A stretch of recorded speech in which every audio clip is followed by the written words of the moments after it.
A service of KIBMradio.com, the Internet's home for an all old-time radio.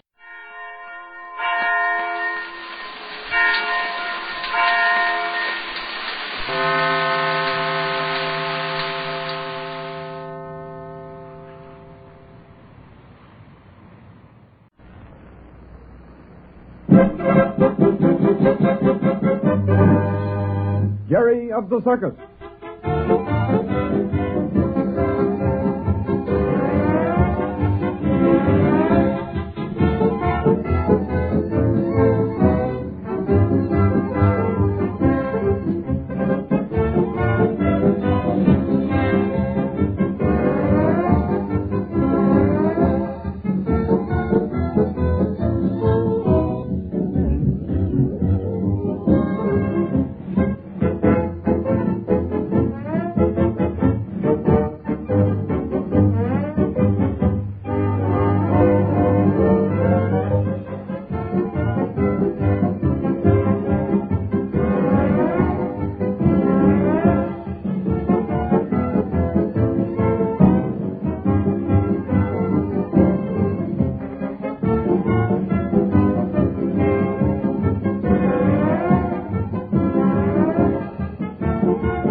For Jerry of the Circus.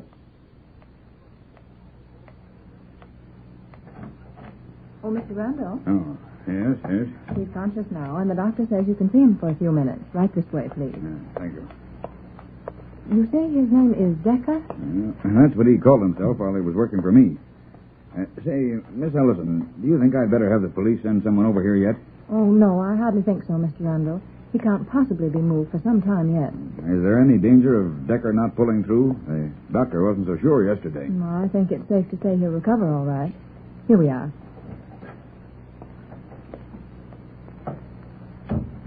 Well, how's the patient feeling now? Better, thanks. Good. I've got a visitor for you. Visitor? Come right in, Mr. Randall. Hello there, Decker. Huh? Don't you know me? I can't say as I do. Oh, come on now. This is no way to get out of things, Decker. What do you mean? Now, don't be ridiculous. You know well enough that... Just a minute, Mr. Randall. The patient only regained consciousness a short time ago. He claims to be... What did you say your name was? Dugan.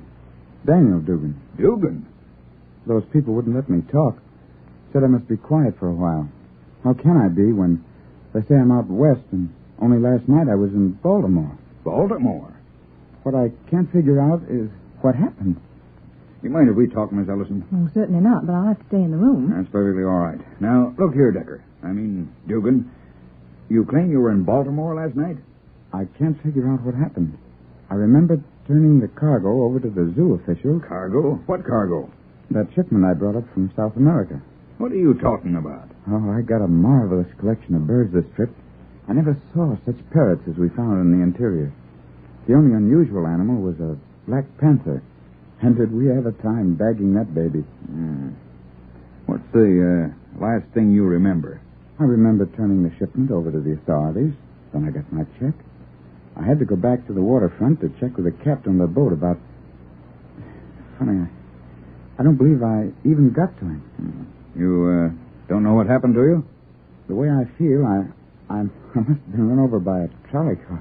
You're sure you don't know me? Can't say as I do. What is your name? Randall. Randall? The name's familiar. Oh, I know, sure. My brother used to work for a man called Randall. You any relation to the fellow who owns the Randall Brothers Circus? The relationship is pretty close. I happen to own that circus. No, you don't say. Have you heard from Tim Dugan lately? Last I heard of him, he'd gone out west. Mr. Randall? Yes? I'm afraid we'll have to let the patient rest now. Oh, but... Please, nurse. Just another few minutes. I'm sorry. Doctor's orders. You'll come back, Randall. Please do. Something's happened. I've got to get it straightened out. I don't seem to know anyone around here. I'll be back. All right, Miss Ellison, I'm ready. Now, get a little rest, and if you want anything, ring this bell.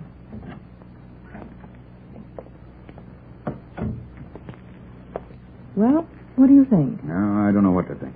This man is really Daniel Dugan, or... He obviously doesn't know yet what's happened to him. What does the doctor say? Either the man is unbelievably clever, or he's actually suffering from amnesia. Amnesia. Loss of memory. That would explain it. But why should he think he's someone else? Someone I know of? I thought when people lose their memory, they just forget who they are. Well, that's right. But this man's pretending to be someone else. Well, isn't it possible that he might have been suffering from amnesia before this accident? You mean as Decker? He didn't know anything about his past? That's it. And this accident has taken him back to what happened before he became Decker. In that case, he wouldn't remember any of his life as Decker. That's it exactly. Well, I think I'd better talk to the doctor. Well, I'll take you downstairs then. Here's the elevator. Main floor, please. The doctor is busy, but if you'll wait, I'll send him to you as soon as he's finished his round. Thank you. You've been very kind. Oh, not at all. Main floor. Now, if you'll excuse me, I'll leave you here. I'll be in the waiting room, thank you. Oh, but now, listen, young lady. We've just got to see this Bumps Mr. Decker. and Jerry. Well, what on earth are you two doing around here? Well, hello, sir. We didn't expect to run into you. Hello there, Mr. Randall. Hello, son. Well, we thought we'd like to see Decker. Is he conscious yet? He's conscious. Gee, Mr. Randall, you said that kind of funny. If anything happened, he's going to get well, isn't he? He'll get well. What's up, Randall? He doesn't seem to know who he is. You mean He didn't know me, and he doesn't even seem to know who Decker is. does he? Well, can he talk at all? Oh, yes. I guess he's in pretty much pain, though. Is he? Oh, gee, Mr. Randall, tell me about him. Is he my uncle? Your uncle? What on earth makes you ask that, Jerry? Well, yesterday, Bumps and me, we came down here, and the doctor had just taken off his bandage, and he was unconscious, didn't know us, but when we saw him, without the bandage, he looked like my uncle. Gee, I don't know what to think. I'm most crazy, I guess. Yeah, that's true, Sam. The boy's hardly slept all night. I thought he'd never get through with his work this morning. Why, he got so upset. Yeah, but what made you think? What made you be so sure it was your uncle? This picture, see? Patsy's father sent it to me. Dad used to have one like this of Uncle Dan. I remember it all right. It looks like Decker, all right, without his beard. You see, it's just gotta be him. Oh, gee, Mr. Randall. Well, I guess I'd better tell you, too, what's happened. Well, it's nothing serious, I hope. No. I saw him right after he regained consciousness. You did? He didn't know me, though he'd heard of me. He claimed his name is Daniel Dugan. I knew it. I knew it. Danny Dugan. But how could he have been Decker so long and not know anything about it? Well, I understand that after a person has had, what's the right word for that? Amnesia. Yeah, that's it, amnesia.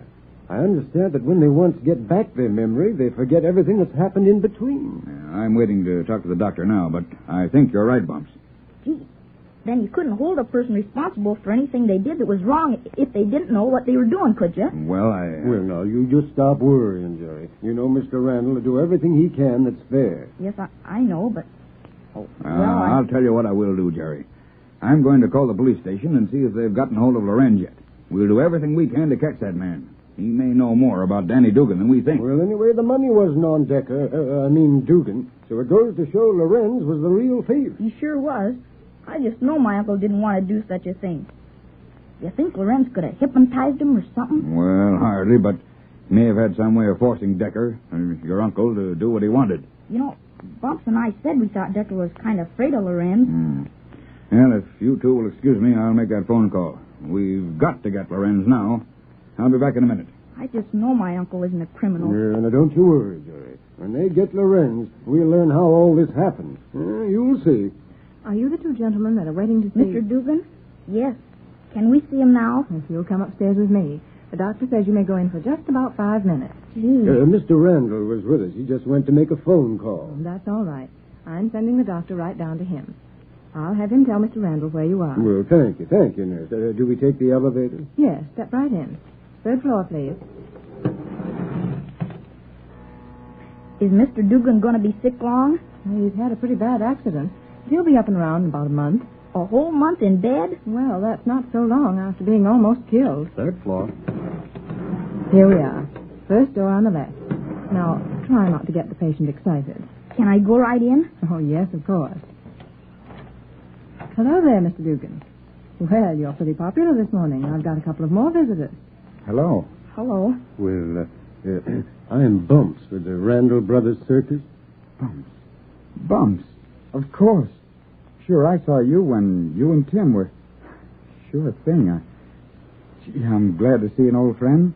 Your boy? No, Danny. This is Jerry. Jerry? Tim's boy.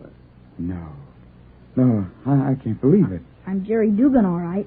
What is this? Tim's boy's only a baby. What are you telling me? This is a poor kind of a joke to play on a sick man. We're not playing a joke. Well, Danny, you think you're feeling well enough to talk? For heaven's sakes, tell me what this is all about. Well, no, just take it easy. Well, you see, you've evidently lost your memory for some time. I've been sick, you mean? A long time, I guess. Much longer than you realize. For heaven's sakes, man. Tell me, what has happened? Well, we don't quite know, but it's been years now. I can't believe it. Years dropped right out of my life. I haven't just come back from South America. No, I'm afraid not, Dugan. But where have I been?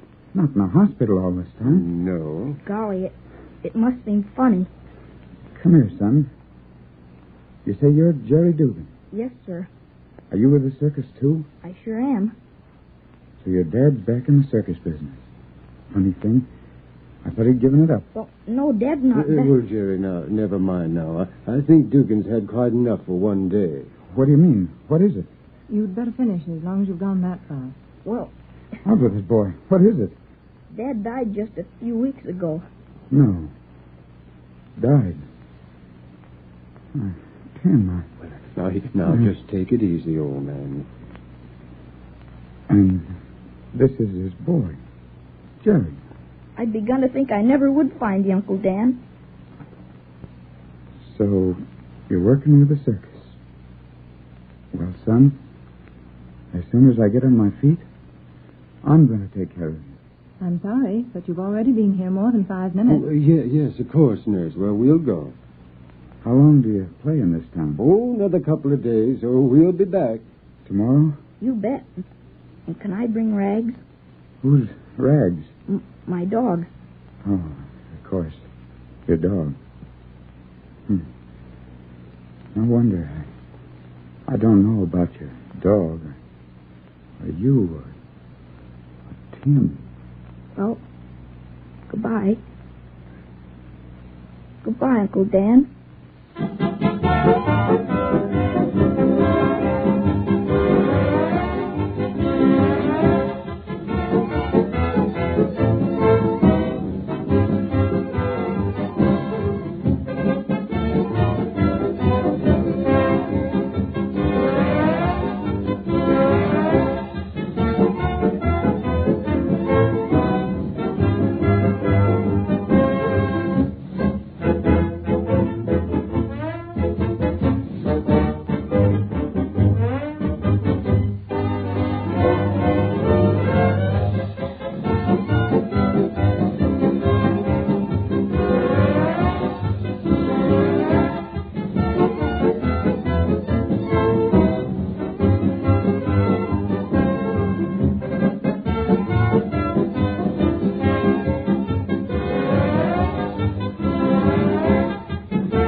Anchor Hocking Glass Corporation brings you Crime Photographer.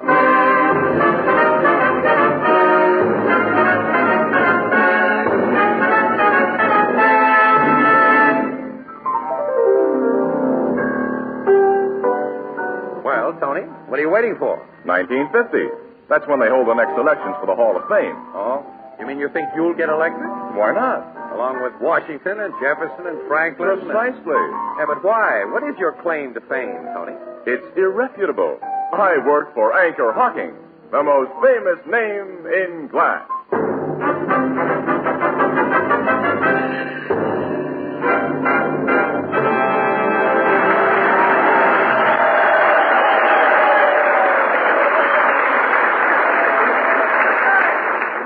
Good evening, ladies and gentlemen. This is Tony Marvin. Every week at this time, the Anchor Hocking Glass Corporation of Lancaster, Ohio, and its more than 10,000 employees bring you another adventure of Casey, crime photographer, ace cameraman who covers the crime news of a great city. Written by Alonzo Dean Cole, our adventure for tonight, The Tobacco Pouch.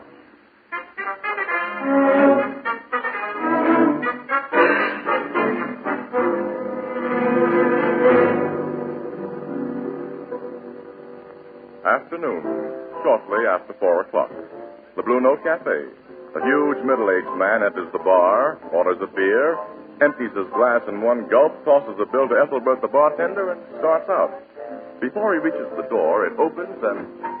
Well, hello, Ben. hello, Casey. How are you, Miss Williams? Fine, Miss Black. What are you doing on this side of the river, Ben? Oh, I cross the bridge occasionally on slumming trips to see how the other half lives. A little pressed for time, Casey, so don't take any wooden nickels. Yeah, I'll try not to. So long. Nice to see you, Miss Williams. So long. So long, Mr. Black. Hi, Ethelbert. Hello. Say, you two knew that big guy who just went out? Sure, don't you know him? No, but I'd like him to come in often. He just give me $1 for a 15-cent beer. His face is awful familiar, Casey, but I Well, you've can't seen his quite- pictures in the papers hundreds of times, pal. That's Big Ben Flack. Big Ben? Yeah, the boss of Hook Ridge. He runs almost everything on the other side of the river. Oh, sure, I get him now. What's he doing over here? He probably came over to get a breath of clean air. The stench of his political machine must get too high for even Ben once in a while. Slip me a pack of cigarettes, will you, pal? Okay. I hear Flack ain't so active in his organization as he used to be. They say a smart lawyer named Lockhart gives most of the orders now. Yeah, well, you can gamble that any orders Lockhart gives are those that he gets from Ben. The big guy has that Hook Ridge section in his pocket, and he's going to keep it there until he dies or goes to jail. Well, there's not much chance of his going to jail. He can get away with murder. And he's gotten away with it, too. You said it. I never met Lockhart, but what I hear, he's a kind of a slimy double-crossing rat. Ben at least has guts. Here's some cigarettes, pal. Thanks. You two are through for the day now, ain't you? Uh-huh, we're working the early shift this week. And I have some shopping to do before the stores close. Uh-oh. Well, I've got to buy a birthday present for my little nephew.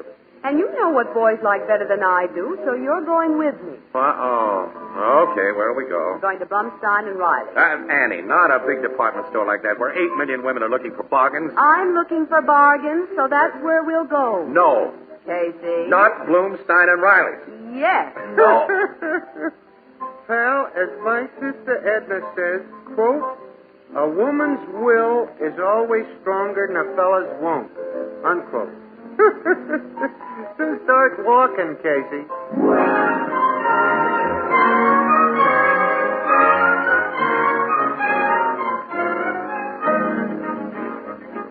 Oh, 10 million women looking for bargains. Oh. Annie, excuse me, lady. Stop crabbing, Casey. He'll be out of the store in a few minutes. What? Oh, they're having a sale on costume jewelry. Maybe I can pick up a pin to go with my new green dress. Annie, we came here to get something for your nephew. Yeah, but and these pins look like real bargains, Casey. And if I can find a good-looking one for only $2.98... All right, all right. It won't take a minute to look them over. Oh, this isn't bad. Well, that's swell. Buy it. No, it isn't right. How do you like this one? That's perfect, Annie. Just the thing. It won't do at all. Oh, here's a pretty one. Now, that's terrible. You're right, it is. Oh, guy can't win. Nothing. Oh, here's some that are priced a little higher. Maybe they're better looking. Huh? What? See that little guy at the end of the counter? Yeah. I think he just slipped a bracelet into that big umbrella he's carrying. A shoplifter? I can't be sure, but... Look, he's moving away. Let's keep our eyes on him. Okay, but Oh, he doesn't look like a thief, If all Casey. crooks looked like crooks, we wouldn't need a police department. Oh, I know that. But this little man, he has a nice face and he's so neatly dressed and, well, he might be a college professor. Wait, he stopped at the perfume counter. Yeah? Hey, look at that tough-looking hombre. That big guy beside him. Yeah. Wonder if he broke his arm accidentally or if somebody else did it for him. Well, his arm's in a sling. Sure is. Uh-oh. Just got a load of the red rose in his coat lapel. I guess he's not so tough. Looks can be deceiving. Annie, the little guy just took something from the big guy's pocket. Yeah, I saw him, too. It went into the umbrella. I'm going to nab that runt, Annie. Well, you'll have to move fast because he is. I'll get him. Annie, tell the big guy with his arm in a sling that his pocket's just been picked and tell him to stand by. Yeah, okay, I will. Hey, mister. Hey, you with the umbrella. I want to talk to you. Wait a minute, wait. There's no use running, fella. I got longer legs than you have. Let me go. What's the meaning of this? You know what it is. I do not. How dare you put your hands upon Let's me? see what you got in the umbrella. No, don't touch it. No, don't. Hey, what's going on here? Come and see, Monahan. I was wondering when one of you store detectives would show up. Well, Casey. Hey, what's wrong? Mr. Carrick. What? You know this little runt, Monahan? Well, Monahan, order this uncouth individual to remove his obnoxious hands from my person and to apologize for the indignity he's caused me. Say, look here, half-pint. No, look. Take it easy, Casey. What? You ladies and gentlemen, go on about your shopping, please. There's been a mistake here. A mistake? Yeah, but Casey, Mr. Carrick, come on with me, quick. Behind that partition to the stockrooms. Look here, Monahan. I'll explain everything, Casey, when we get away from this crowd. Yeah, you better. Hey, Casey, the man with his arm in a sling hurried away from me after I told him his pocket had been picked. He didn't even thank me. I lost him in the Oh, crowd. that's great, Annie. All I needed was a little more mystery. Huh? Say, Monahan, what goes on in this store? All right, through this door, Casey. Back to the stockrooms, and I'll explain. Your explanation better be good. Simply tell this impertinent interloper who I am, Monahan. Yeah. I'll take care of everything, Mr. Carrick. And to save you any more bother, will you make yourself comfortable in this room here while I tell this gentleman who you really are? Gentlemen, you call this varlet? Varlet? What's that? Yeah, but please. I shall await you in this room, Monahan, but don't keep me waiting long. You're not going to wait there with that umbrella full of things you've stolen. Come on, give it to me. Return my umbrella. Oh, no. Until I'm told what this is all about, I'm hanging on to the evidence of what I think it's about. I condescend to humor you. Take this person out of my sight, Monahan. What is this? Our friend Monahan is going to tell us right now, Annie, or else. Come away from that room where I put him. He mustn't hear. All right. You step into this stockroom. Now then, I'll close the door. Yeah, and I'll empty the umbrella I took from your little pal. What? Look at this stuff, Monahan. Things stolen from this store with the tag still on them. Now, come on, tell me why you treated a lousy little shoplifter as though he was a tin god and made me look like a sap. Look, will you and Miss Williams keep this out of your paper, Casey? If it gets in, I'll lose my job. All right? Well, give us the lowdown before you ask any favors. Okay, Casey. That little guy's sister is Mrs. Clayton Westfield. The Mrs. Clayton Westfield? Exactly. Brother Wilmer, that you just met, is a kleptomaniac with complications. He thinks he's a reincarnation of a guy named Robin Hood. Robin Hood? Huh? Yeah, who stole from the rich to give to the poor. Yeah, I know. I've read the book. Yeah, well, we store detectives have to protect him and the Clayton Westfield name. Protect him? Yet, you see, Mrs. Westfield pays for everything he steals. He's got what you might call a shoplifting charge account. Mrs. Westfield pays for everything Brother Wilmer steals. She sends out monthly checks. Well, now, how does she know what he He pays? always shows her his loot when he goes home, and she makes a note of the price tags. Then he goes out and gives the stuff to people he thinks that needs it. Just a harmless nut. Well, that's okay for the store he lifts from, but he picks a guy's pocket. How does the guy get his stuff back? What? Wilmer Carrick didn't pick pockets. Oh, yes, he does. Oh, we saw him. Sure, he made a snatch from a customer at your perfume. Carrick's never been known to do All it. right, here's the evidence. The one thing that hasn't got your price tag on it. What? The tobacco pouch here. Here it is. Look at it. You're right, Casey. That isn't ours. Wasn't worth over $2 when it was new. So the guy didn't lose much.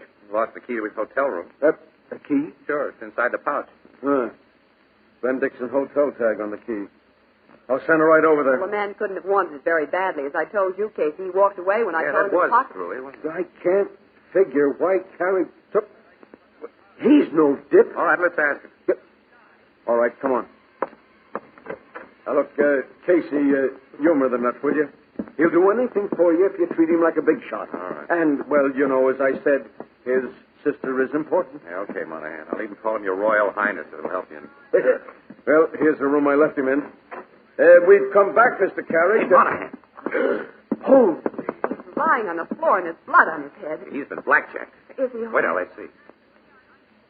Pulse is okay. He's just been KO'd. half his pockets have been turned inside out, Casey. Somebody has frisked him. Yeah, but who? Wait a minute. He's coming to. Here, Are you all right, Mr. Carrick? Oh, I have a headache, Monahan. All right, I'll get you to a doctor in a minute, sir, but first of all, will you tell us... A man came in after you left me, the man with the rose in his lapel. The guy with his arm in a sling? Yes. But his arm was out of the sling when he opened the door, and then he hit me. Casey. Why had you taken a tobacco pouch from that man's pocket, Mr. Carey? I took it in order to solve a mystery. You took it in order to... Monahan, have you told these persons who I am? Well, I've given them kind of an idea, Mr. Good. Then I'll speak freely. My mission in life is to redress wrongs, sir. I am a defender of the right. I see. When I first noticed that man with his arm in a sling, he made a most unfavorable impression upon me. I watched him, and when I saw another unprepossessing-looking character approach him and furtively slip a tobacco pouch in his hand, I prepared for action. Wait a minute. Another guy gave arm in a sling that pouch? Yes, a villainous-looking churl with red hair who quickly disappeared into the crowded shop. So you wanted to see what was in the tobacco pouch? As defender of the right, it was my duty to see. Casey, that hotel key. The guy must have slugged and searched Mr. Carrick in order to get it back. See that pouch again, Monahan, will you? What? Yeah. Here, Casey. Right. Only a key inside. Yeah, that's all. It's room 405, Ben Dixon Hotel. Oh, I don't get it. Neither do I. Ah! Hey, what's that? Out in the store. Hey, come on, Monahan. Come on. Dump it. I'll say. Let me through, please. Me too. Here. What happened there? I'm a policeman. That man on the floor, officer, he suddenly doubled up and fell at my feet. A knife has been driven through his back, Casey. Yes, and into his pocket. He's finished. Did anyone see who knifed him? You. No, sir, I only saw him fall. I didn't see anyone. Casey, that dead man is... Mr. Casey. Yes, Mr. Carrick? He's the person who hit me. Yes, that's right. Somebody's rubbed out our guy who wore his arm in a sling.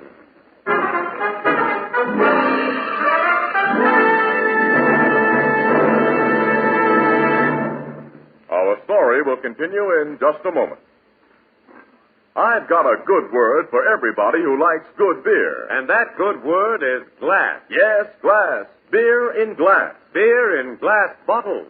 For glass and glass alone can bring you beer and ale that's brewery bright. And now we have a new kind of bottle. The Anchor Glass one-way bottle. The bottle you never have to take back to the store. The bottle that cuts out the nonsense and nuisance of deposits. The Anchor Glass one-way no-deposit bottle is so light, so compact, so inexpensive to produce that you never bother about empties. You just dispose of them as you would any other food container. And let's not forget that good word, glass. This no-deposit container is made of glass, clean glass, which never affects the taste or flavor of anything it contains.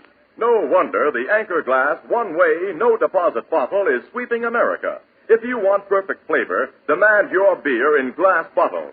If you want the extra convenience, demand your favorite brand in the new Anchor Glass one-way no-deposit bottle, a product of Anchor Hocking.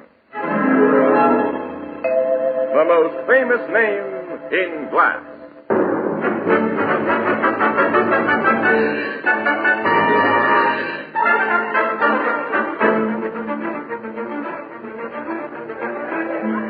Casey, why are you pulling me away? You want to get out of the mob around that dead man, Annie.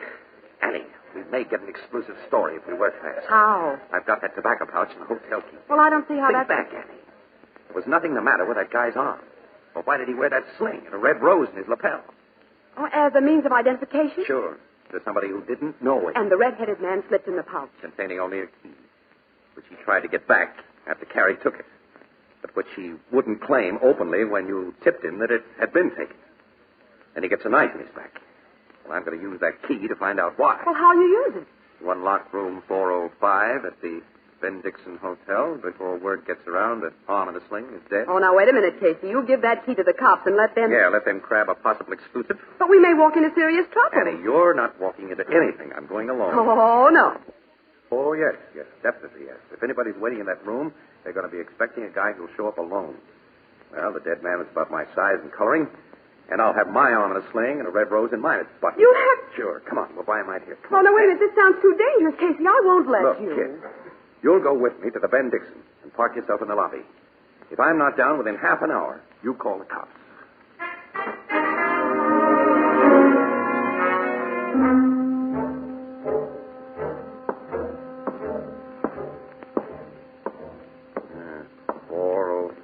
Room 405.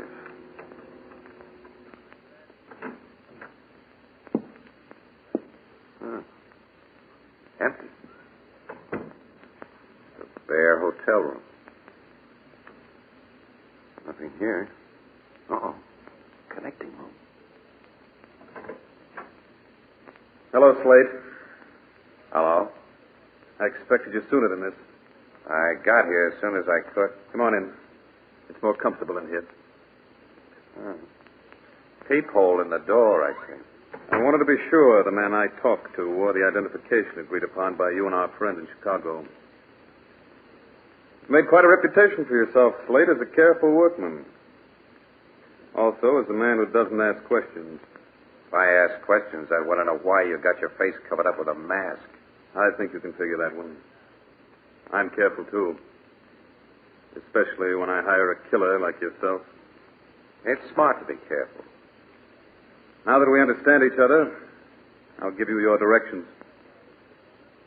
The man you're to kill is quite a big shot. Yeah? His name is Ben Flack. Flack, huh? That mean anything to you? Why should it? Here are several pictures of him. Study them this evening, then destroy them. Your man spends most of his time at the Ben Flack Community Club in Hook Ridge across the river. Here's $2,000. You'll get the additional $3,000 agreed upon when the job is done. That's all. You can leave by this door. Thanks. This phony ain't leaving. Red. Let me close that door, boss, quick. Crazy fool. Why did you hit Slate with your gun? This guy ain't Slate. What? Slate got a knife in his back about 10 minutes after I passed him the key. Knife in his back? Yeah. I know who did it. When I heard about it, I hot-footed up here to tip you off. Heard you talking to this phony behind the door. When you opened it, I let him have it. Who is this man? He wore a sling and the rose. I never seen him before. He may know who I am. He knows our plan. Eh? Well, there's only one thing to do. We can't kill him here. Red, my car's in the parking lot down the street. Bring it to the rear entrance of this place. Yeah, then what? Come up the back stairs and help me get this wise guy down to the car by the back stairs. Now get going and fast.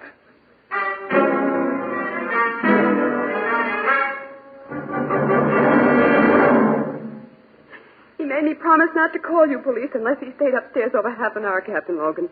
And then I called men from the nearest precinct station before I phoned you. What's the precinct men find, Miss Williams? Room 405 and the connecting room were empty, but there were bloodstains on the floor. Bloodstains? Yeah.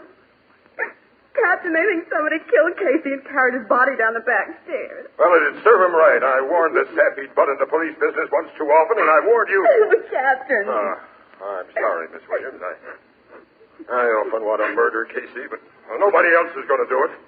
I'll come right up to the Ben Dixon and try to pick up the lunch trail. There's no trail to pick up, Captain, and no lead. He's just gone.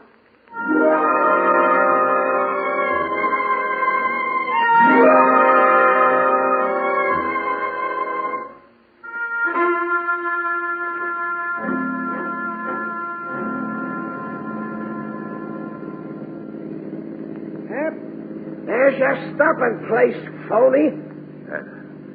That boathouse, huh? That very isolated boathouse, Mr. Casey.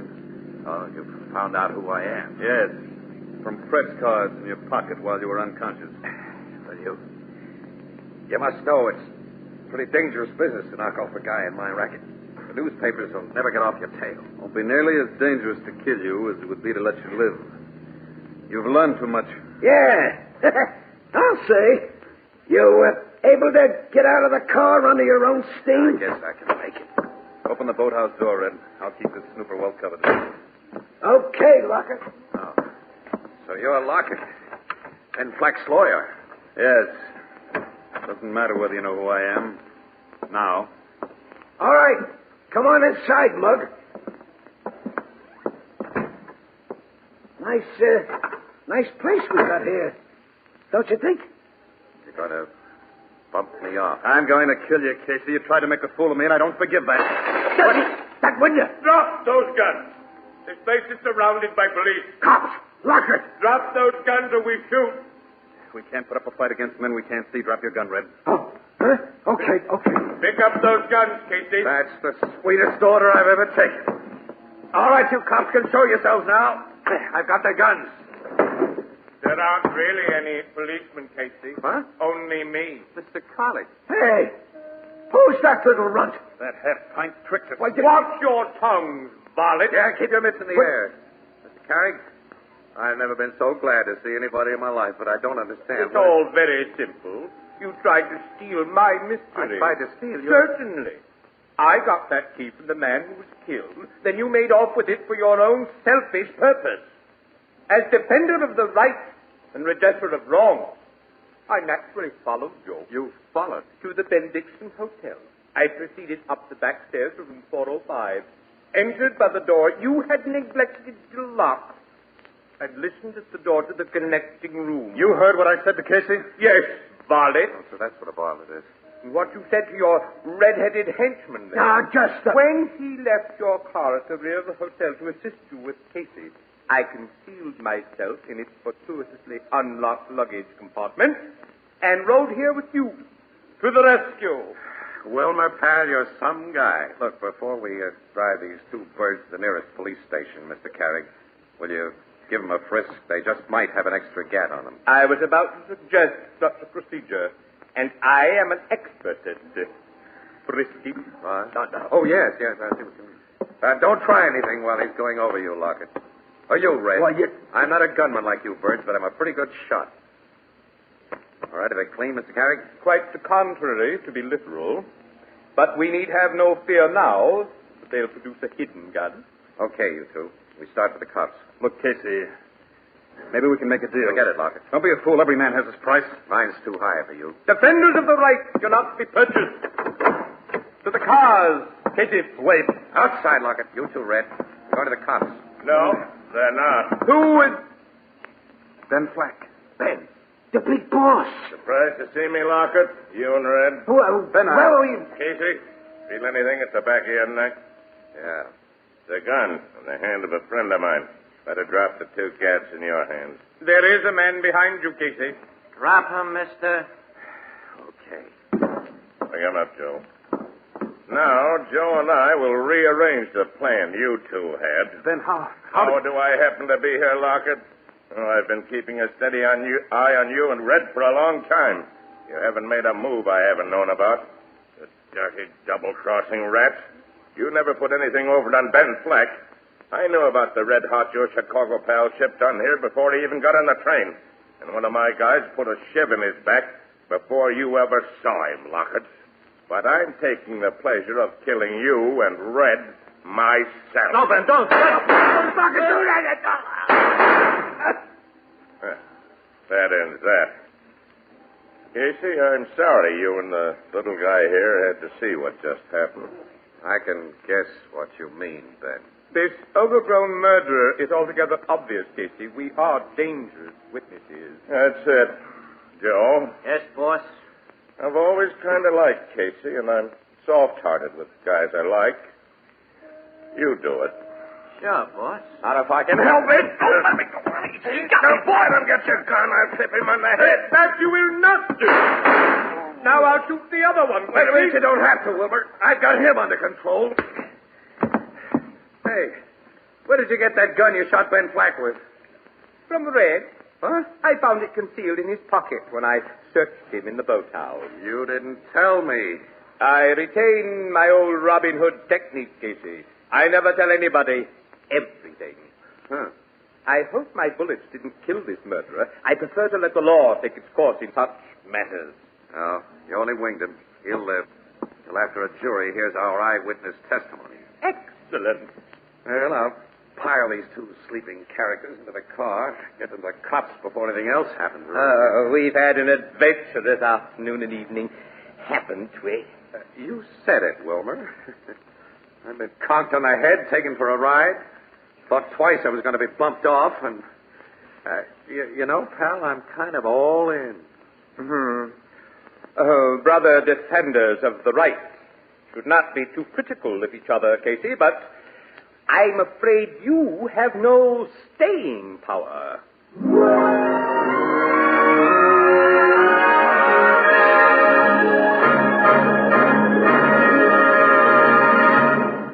We'll join the crowd at the Blue Note in just a moment. Your friends will never guess when you set out your new 2-quart Sunburst crystal pitcher, and someone will say, "Where did you get that beautiful pitcher?" Well, ask them to guess. They'll mention jewelry stores, high-class specialty shops, and the like. They'll never guess that you bought it new and bright for only 50 cents. For this beautiful 2-quart Sunburst crystal pitcher has the same diamond-like sparkle you see in the most costly hand-cut crystals. The kind of crystal that's handed down for generations as a family heirloom. Yes, the Sunburst crystal pitcher is an amazing bargain, a really great value. And yet, you'll find this Sunburst crystal pitcher and other equally great Sunburst crystal values at any retail store selling household glass. Now, the Sunburst crystal pitcher costs only 50 cents, slightly more in distant cities. So ask for it by name. You'll recognize the brilliant, sparkling, traditional Sunburst pattern immediately. Sunburst Crystal is a product of Anchor Hawking, the most famous name in glass.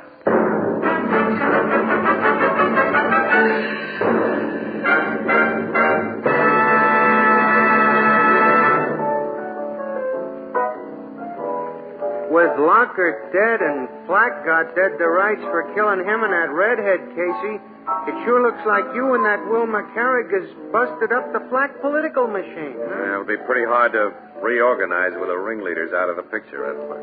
You don't seem very happy about having performed such a fine public service. Yeah, well, you see, I've just been talked to by Miss Williams and Captain Logan. They, sore at you? Yeah, and how? Yeah, and you know, to make the day absolutely perfect, I lost my watch somewhere. That's funny. Funny? Yeah, because a fella gave me a watch tonight. I stepped outside a minute to catch a breath of air, and a little fella comes up and says, "You look like a poor working man who needs a watch." Then before I could say anything, he stuck it in my hand and beat it. Let's see that watch. Yeah, here it is. That's mine. You mean Mr. Wilmer Carrick? Mr. Wilmer Carrick, a friend of the poor.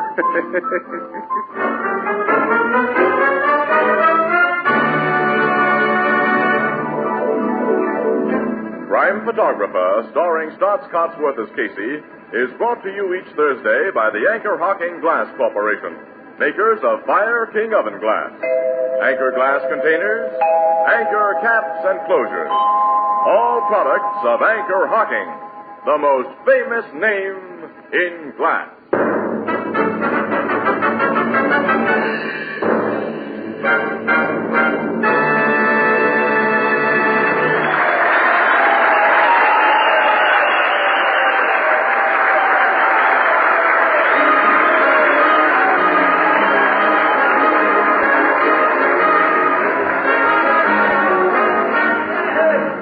Photographer is directed by John Dietz. The original music is by Archie Blyer, and the program features Miss Jan Miner as Anne and John Gibson as Ethelbert.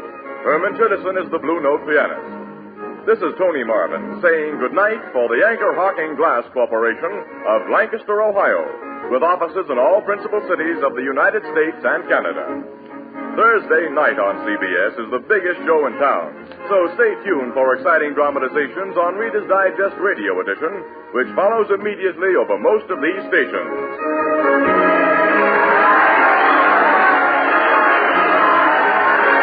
This is Columbia Broadcasting System.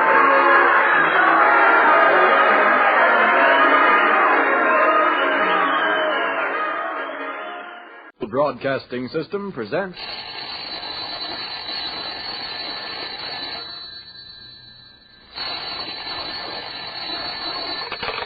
Hello, I hope I haven't kept you waiting. Yes, this is the Crime Club. I'm the librarian. Sentence of death. Yes, we have that story for you. Come right over.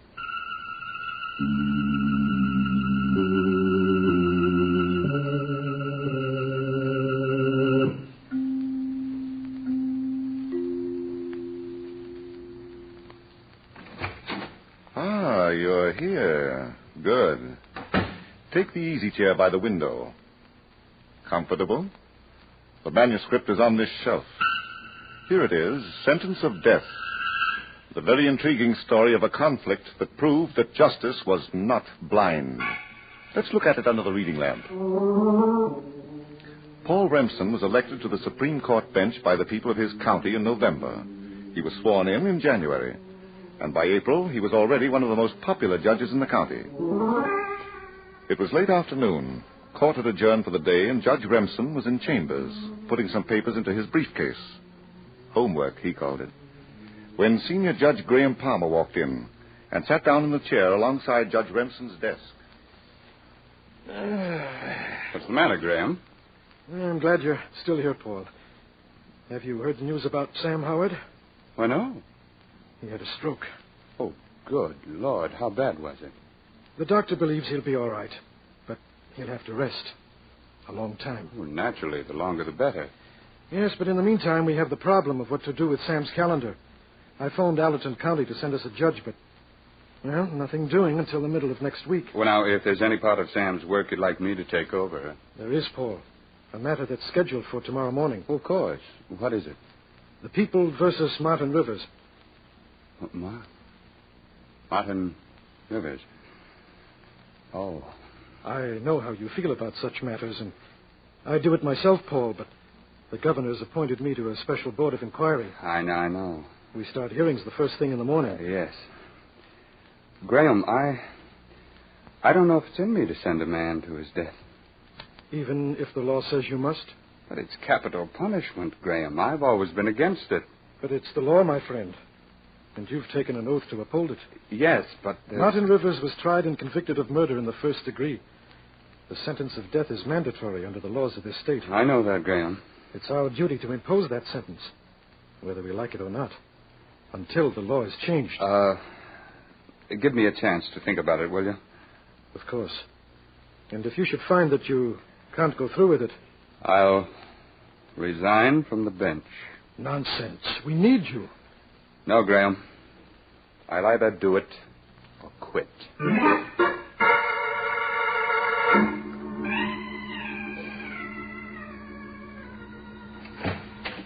Paul? Yes, Martha. Hello, darling. Did you have an exciting day in court? Yes. Pretty exciting. A big day, too, if those bulges in your briefcase mean anything. Homework? Maybe. Maybe? You sound like a very tired judge. Let's go into the living room, Martha. I'd like to sit down. You're worried about something, Paul. Yes. What is it? Tomorrow morning, I've got to sentence a man to die. You? But you didn't have a murder case. It's Judge Howard's case. Howard's sick, and Graham Palmer's going to be tied up with that special board of inquiry, so... Oh. Martha, I don't know if I can do it. Why? Send a man to his death. Tell him when and how he's going to die. Is this the man who was convicted last week? Martin Rivers? Yes. And you're worried about him? Now, look, Martha, He please... killed another man in cold blood, dear. His victim never had a chance to defend himself. I know. But the state gave Martin Rivers every chance to defend himself, Martha... didn't it? He was given a fair trial and convicted. Now, there's nothing for you to be concerned about. No. Nothing except my conscience. I order a man's death, and then I have to live with myself. But, Paul, the man was a professional gangster. Heaven knows how many other people he's killed. Don't you think he should be punished? Yes, I do. Send him away to prison for life. Take away all his rights and liberties. But what right have we got to take a life we didn't create? What right did Martin Rivers have? Well, he lived by another code, the underworld, the law of the jungle. Take what you want, kill or be killed. You don't mean that, Paul. No, I guess I don't. No one has the right to kill, no matter what his code might be. But where does that leave me? What do I do? It's very simple. You have a sworn duty. Yes. Maybe I took on more than I can handle. What do you mean? Becoming a judge, deciding for other people. Oh, I don't know. I'm too confused right now to even guess what it's all about. Of course, dear. Why don't you go upstairs and lie down for a while? No. Dinner won't be ready for an hour. And a little rest will do you good. I couldn't rest, Martha. Well, try it anyway. I'll call you when dinner's ready. Listen, dear, I couldn't... Go ahead now. All great men have to make important decisions, Mr. Justice Remsen. You're no exception.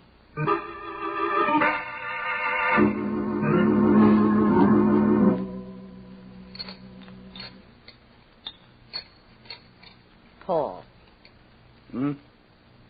Oh, what is it, Martha? Stop thinking about Martin Rivers and finish your... I can't, Martha. How can you feel pity for a cold-blooded killer? Pity for Martin Rivers? As far as I'm concerned, he's finished. But he's a man, a human being. And I cannot pronounce a sentence of death. I cannot do it. But... Very well. What's the alternative? I'll have to resign from the bench. Paul, I know what the judgeship means to you. Hmm? I know how hard you work to be elected. Please, Martha. How can you think so little of your life? Or of mine? Don't you realize you'll be called a quitter? Martha, I don't know anything anymore. I'm going out for a walk. Do you mind? No, dear. I don't mind. I've got to work myself out of this dilemma. I've got to know what I'm going to do, and I've got to know tonight. Judge Paul Remsen walked for a long time without giving a thought to where he was going. Then, as he went across Main Street, he had an idea. He got on a bus, and 10 minutes later, he was entering a small cigar store in one of the less pretentious neighborhoods. Yes? Oh, what can I do for you, sir? Let me have one of those cigars, please. Right you are, sir. Nice weather we're having, isn't it? Yes. I always say give me the spring. Not too cold, not too hot. It's better for business, too. Yes. Yeah, that'll be 30 cents. Thank you. Yep, not too cold, not too hot. Anything else, sir? Are you Mr. Herrick? Yeah, that's me. Say, I thought you looked familiar. You wouldn't be Judge Remsen, would you? Yes. Well, what do you know? Yeah, I was one of the majority that put you in office. Mr. Herrick, you were the foreman of the jury that convicted Martin Rivers of murder in the first degree. Yes, sir. That no-good gangster. He's coming up for sentence in the morning. The death penalty. That's what the law says. Yes, I know. How do you feel about sending a man to his death? How? I'd like to know. That's a funny question, Judge. Coming from a judge. Forget that I'm a judge. We're talking man to man. I don't get this, Judge. Tomorrow morning, a human being will be sentenced to die. In anywhere from 6 weeks to 6 months, depending on whether he appeals to a higher court. He'll be dead. Yeah. You're partly responsible for doing that to him. Oh, now, wait a minute. Are you trying to make me feel like a murderer? Oh, no, you're not a murderer, but do you feel now, a week after the trial, that you had a right to condemn another man to death? He was a killer. All right, but suppose, Mr. Herrick, you'd met Martin Rivers right after he'd committed the murder. Would you have killed him? Say, what are you after? Would you or wouldn't you? Judge, would you mind telling me... Please, Mr. Herrick, I've got to know. Okay. The answer is no. I wouldn't have killed him. That is, not unless he tried to kill me. Oh, but he didn't Now, try. look, Judge, I don't know what this is all about, but I'm a member of society, a decent, law-abiding citizen, and I pay taxes to see that lawbreakers like Martin Rivers get what's coming to them. I don't want them around. Well, life imprisonment would have done the same thing, Mr. Harris. No, not to my way of thinking. The fellow that killer shot didn't get a life sentence. He's dead. Now, maybe he was no good either, but that's got nothing to do with us. The law says that anyone who premeditates murder is... What am I doing telling you about the law? Oh, that's rich. Oh, I'm sorry, Judge, but it just struck me funny, that's all. Me telling a judge about the law. Mr. Herrick, it may not be as funny as you think. All right. You want to know how I feel? I think I can tell you. I've got no regrets about Martin Rivers or any other killer that's got to die. When I took the oath as a juror, I promised to keep an open mind and to bring in a verdict based on the evidence. Yes. That's exactly what I did. And I voted guilty on the first ballot. Now then, does that answer your question, Judge? Yes. Thank you. Good night. Yeah, good night, Judge. Drop in again sometime. I promise I won't start telling you about the law. Me telling the judge about the law.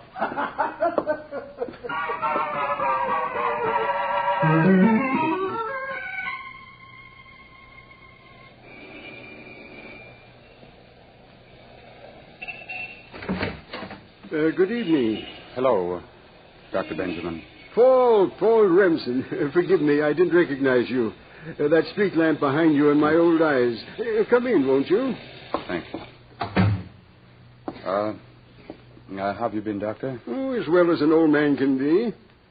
But you, Paul, I'm proud of you. Oh, thank you. Hey, come into my study. I was just in the midst of writing Sunday's sermon. But that can wait. A sermon can always wait. So few people take it seriously.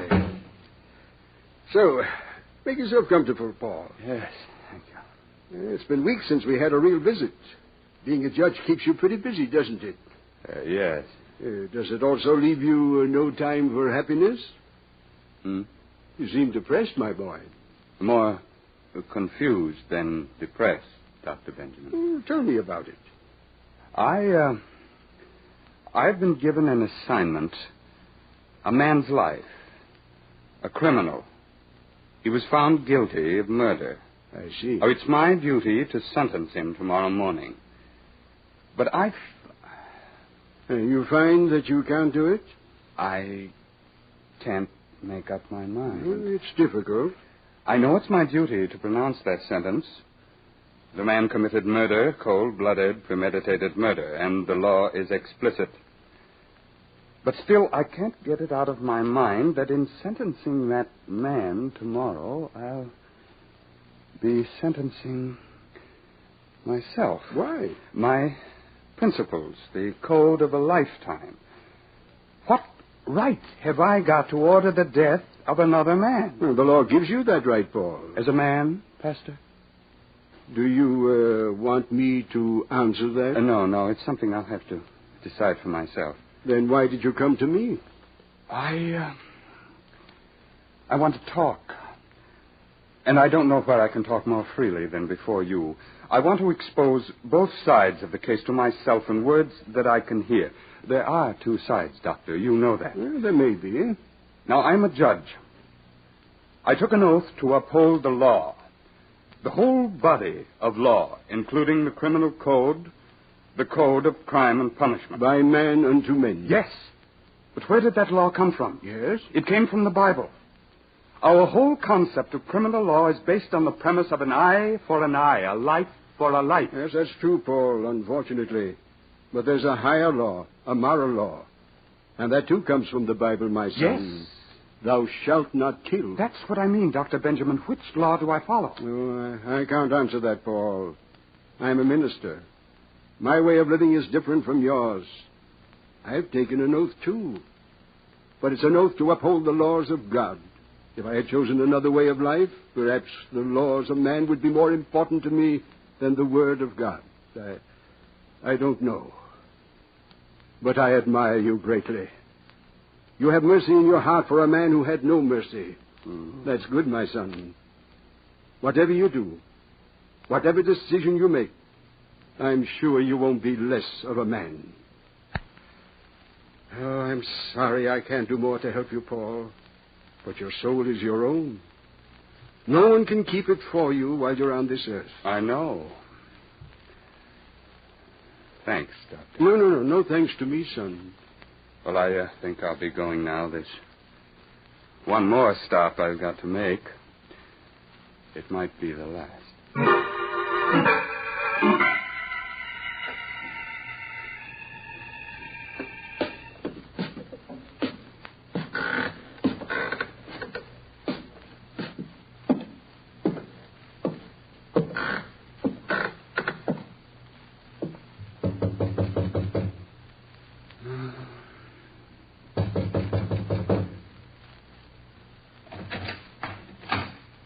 What do you want? Excuse me, I'm sorry to trouble you at this hour. What do you want? I'm Judge Remsen of the County Supreme Court. I'd like to come in for a moment, if I may.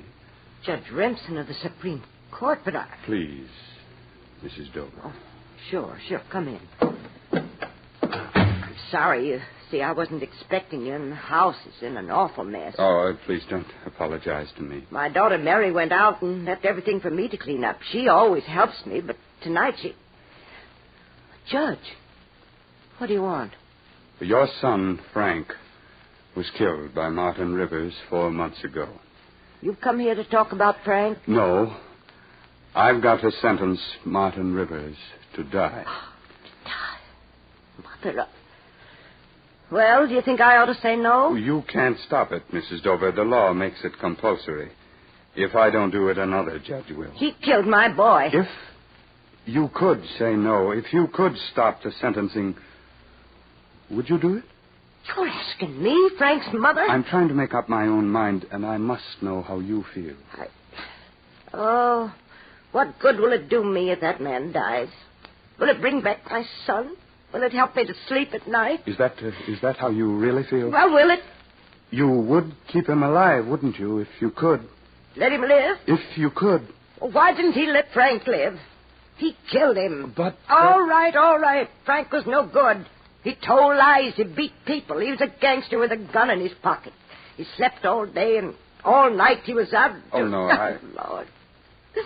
I'm sorry, Mrs. Dover.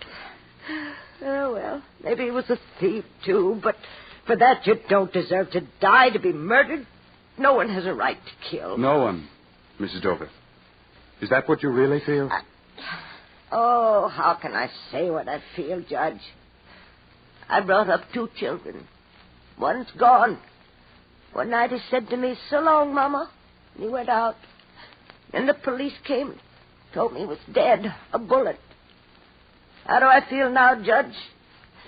Oh, who can say when there's so much pain? But do you want revenge? Do you want Martin Rivers to pay with his life for what he did to your son? Martin Rivers, he doesn't mean anything to me, whether he lives or dies. I don't hate him, though. He killed my Frank, but I don't hate him. I'm sorry for people that kill. That's how I feel when I'm not mixed up. I've lost my boy, but... Oh, no. I don't want to kill. I think that's how most of us feel when we're not mixed up. Good night, man. You've been a great help. Judge Paul Remsen went home and he went to bed. But he didn't sleep. All night the words he had heard, the opinions expressed by the different people kept running through his mind. He couldn't sleep. The sentence is mandatory, Paul. It's our duty to impose that sentence until the law is changed. He was given a fair trial and convicted. That's more than the man he killed got, Paul. He was a killer, Judge. I pay taxes to see that killers like Martin Rivers get what's coming to them. I did my duty as a juror and a citizen. My duty. Yes, Paul. An eye for an eye, a life for a life. But there's a higher law, a moral law. And that too comes from the Bible. Thou shalt not kill. Oh, what good will it do me if that man dies? I've lost my boy, but I don't want to kill. That's how I feel when I'm not mixed up. Your career. Now you want to throw it away because of some silly notion. How can you think so little of your life? You'll be called a quitter. It's your duty, Paul. The law, Judge. our duty. Your duty, dear. Duty? What am I going to do? What?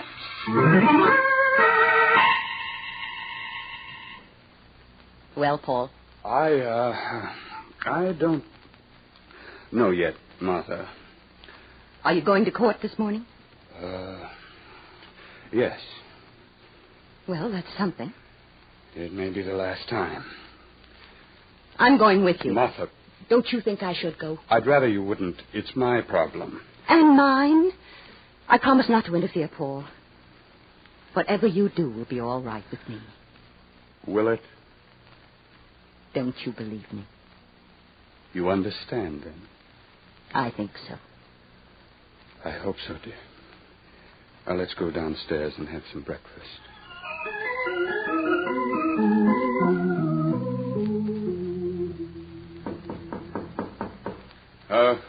Come in. Excuse me, Judge. Yes. What is it, Henry? I just looked in to see if everything was all right with you, Judge. It's pretty near 11 o'clock. Come in, Henry. Close the door. Yes. The courtroom's kind of crowded with lawyers waiting for things to get started, Your Honor. Yes. Not that I give a hoot and holler about them, but we're an hour behind schedule, and that means we finish up late this afternoon. Did you see Mrs. Remsen out there? Oh, yes, right in the first row with the spectators. Do you want me to send her in here? Where's Martin Rivers? Huh? Martin Rivers. Well, they've got him in the detention room. He's waiting, too. Well... Of course, he's in no hurry. What's the matter, Judge? You worried about him? It's about him. And about me, too. Yeah. I sort of figured it was that business that was keeping you in chambers so long. Henry, how long have you been a clerk in this courtroom? Well, pretty near 40 years. You've seen many judges and many murderers. You've heard the sentence of death pronounced many times. Enough. Have you ever thought how you would feel if you had to pronounce that sentence? Uh-huh. Could you do it? Well, maybe not so long as I was me. I see. But if I was a judge, it wouldn't make any difference. Oh? Why not? Well, a judge isn't a man, Your Honor. He isn't human. Oh, Henry, is this something new? No, sir. It's as old as history. A judge has got no right to be human. And that means he's got no right to work with his heart. I see what you mean, but where would you draw the line between the man and the judge? That black robe you're wearing, that does it. Hmm? When you put on that black robe and go out there into the courtroom and get up on that bench, you stop being a man. You become that robe, the law, the symbol everybody respects or is afraid of. Why do people have to stand up when the judge comes into this courtroom? The symbol? The black robe? It isn't because they respect the man that's wearing that robe. Maybe they do, and maybe they don't. That's a personal matter. But they stand up for the robe. They've got to. It's the will of the people. The black robe. And that's how you've got to look at it, Judge. There's nothing personal in what you do when you're wearing that robe. Why? Because you're not in it. What's that? Not you as Paul Remsen. What's in that robe is a book that was written down at the state capitol a long time ago. The law. That's the will of the people, too, Your Honor. But a man must be sentenced to death. Did he sentence another guy to death? Yes. And did he execute that sentence? Yes, but... Well, then there's no two ways about it. The book says he's got to die. And the book says the robe's got to tell him so. That's all there is to it. Yes, I know, but is it right? Is it? Well, ask the book and the robe. Book? The robe? Well, Judge, are you ready? Ready? Yes, I'm ready. Let's go.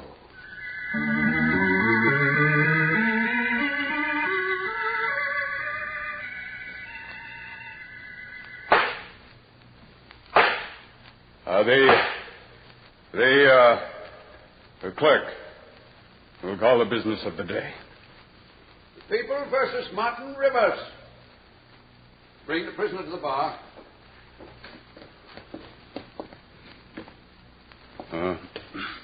Would the counsel for this man like to say a few words? No. But the court realizes that counsel cannot say anything to affect sentence. But, Martin, I would like to say a few words to you. Martin, I'm about to say isn't easy for me. I hope you'll realize that. And I hope you'll do me a personal service, and yourself, too.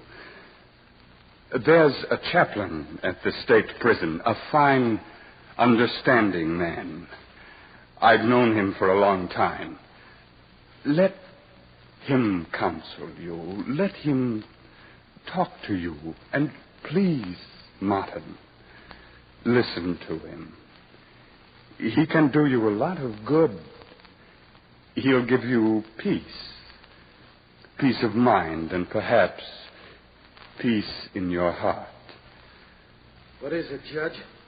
Sermon from the bench? You trying to soften me up?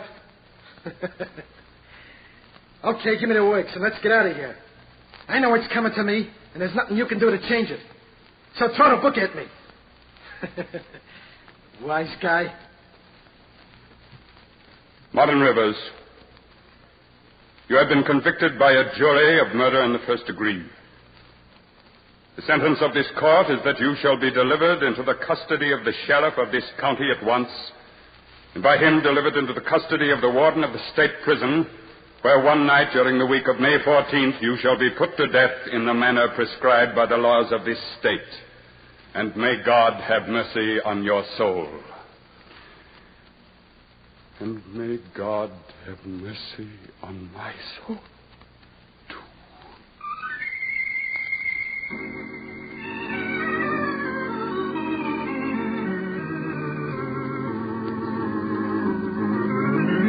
And so closes tonight's story, Sentence of Death. Stedman Coles wrote the radio script. Roger Bauer produced and directed. Raymond Edward Johnson played the part of Judge Paul Renson, and the cast included Helen Shields, Maurice Franklin, Irene Hubbard, Bill Smith, Ed Latimer, and Murray Forbes. Oh, I beg your pardon. Hello, I hope I haven't kept you waiting. Yes, this is a crime club. I'm the librarian. Yes, come over a week from tonight. Good. We have the very exciting story of a nightmare that was as real as murder. It's called Cupid Can Be Deadly. In the meantime, there is a new Crime Club book available this week and every week at bookstores everywhere. Yes, it's available now. Fine. And we look for you next week. Oh, yes. Here's something important. The horrible suffering and tragedy of a cancer death can be avoided in many instances. The American Cancer Society wants you to know that of all the people who die of cancer, it is possible to save from 30 to 50%. Protect yourself by getting a free booklet which tells of the 7 danger signals and many other important facts on cancer. Address your request for this information to the American Cancer Society, New York 4, New York. The American Cancer Society, New York 4, New York.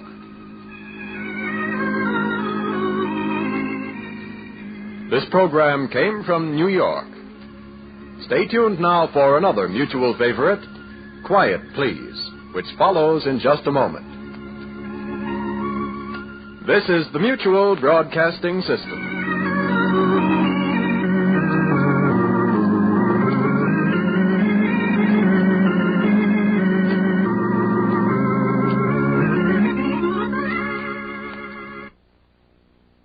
District Attorney, champion of the people, defender of truth, guardian of our fundamental rights to life, liberty, and the pursuit of happiness.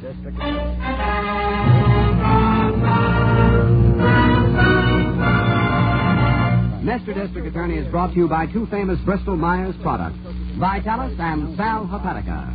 Vitalis for hair that's well-groomed. Sal Hepatica for the smile of health. Vitalis, Sal Hepatica.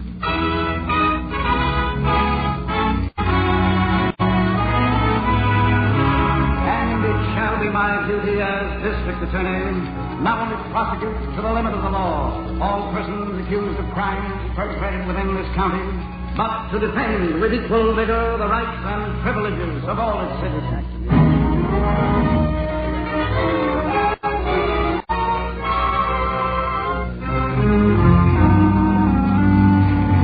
The case of one slip meant death. In the spring, a young man goes to the circus. And that includes your district attorney, Harrington, and Miss Miller. As our story begins, they're busy with popcorn, peanuts, pink lemonade, and watching the show. Boy, what's this now, Miss Miller? What? Boy, did you ever see tigers like that? Where, Harrington? Which way? In the center. Oh. Hey, who is that guy, Chief? He's great. I was just looking at the program, Harrington.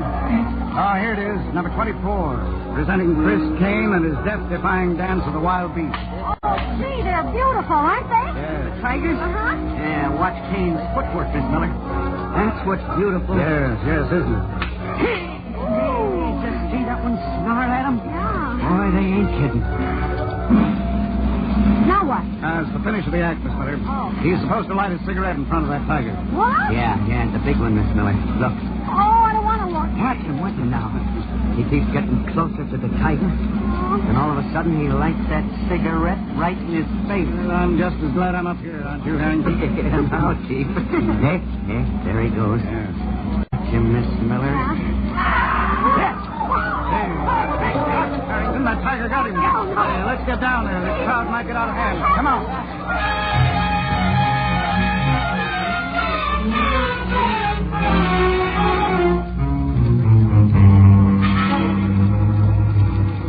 Get this straight. You're Kane's assistant, you said? Yes, sir. Jimmy Parker. Okay, Jimmy, you stay right here. Who are you? My name is Drew, Carol Drew. Is Kane dead, do you know? Yes, ma'am, he's dead. Oh, how horrible. What are you doing the act, Miss Drew? Carol's not with us, sir. Hmm? She's an aerialist. Oh, I see. Well, you don't need to hang around then, little lady. District Attorney just said those in the Kane Act had this. Oh, but I want to say, you see, She's with me. Oh, here, Harrington. Yeah, I thought I'd better stick close to the cage, Chief. Mm-hmm. I did what you said. Nobody has touched it. Good. Will you bring Mrs. Kane over here, please, Miss Miller? Yes, sir. I'm sorry, Mrs. Kane. This won't take long, I know. Mrs. Kane, I don't know what to say. It's just awful. Madura got him. Hmm? I saw from the entrance it was Madura. Madura? The cat, Mr. Harrington. Oh, but Mr. Kane slipped. I saw him. What did you say? This is Carol Drew, Chief. She's part of a trapeze act. Oh, yes. You saw Mr. Kane slip, Miss Drew? Well, I'm sure he did. Well, I was watching because I was looking for Jimmy. Yes, that was my impression, too. We were in a box just over there to the left. I want to have a look inside that cage. Yeah, right, Chief. Mrs. Kane, I know this must be a tough time to talk, but about this tiger. Is it vicious, especially? They're all vicious. My husband's act was no fake. Oh, of course not. I just meant... Madura is faster than the others, Mr. Harrington. You have to watch her every minute. I can't understand it. I just can't. Well, can't I get you a chair, Mrs. Kane? I'll be all right, thank you. Oh, Harrington, will you come in here a moment? Yeah, right with you, Chief. Excuse me. Miss Drew, I think if you could get Mrs. Kane a glass... Watch your feet there, Harrington. There's something on this canvas I don't like. What's that, Chief? Right here. Right in front of the perch that tiger was on when it happened. Huh? Here, do you see it? Hey, Chief, that feels like grease. Yes, it is a grease of some sort. And only in front of this perch. Well, now I'm sure Kane slipped in front of that animal. Oh, God. Come on, let's see if we can't find out why.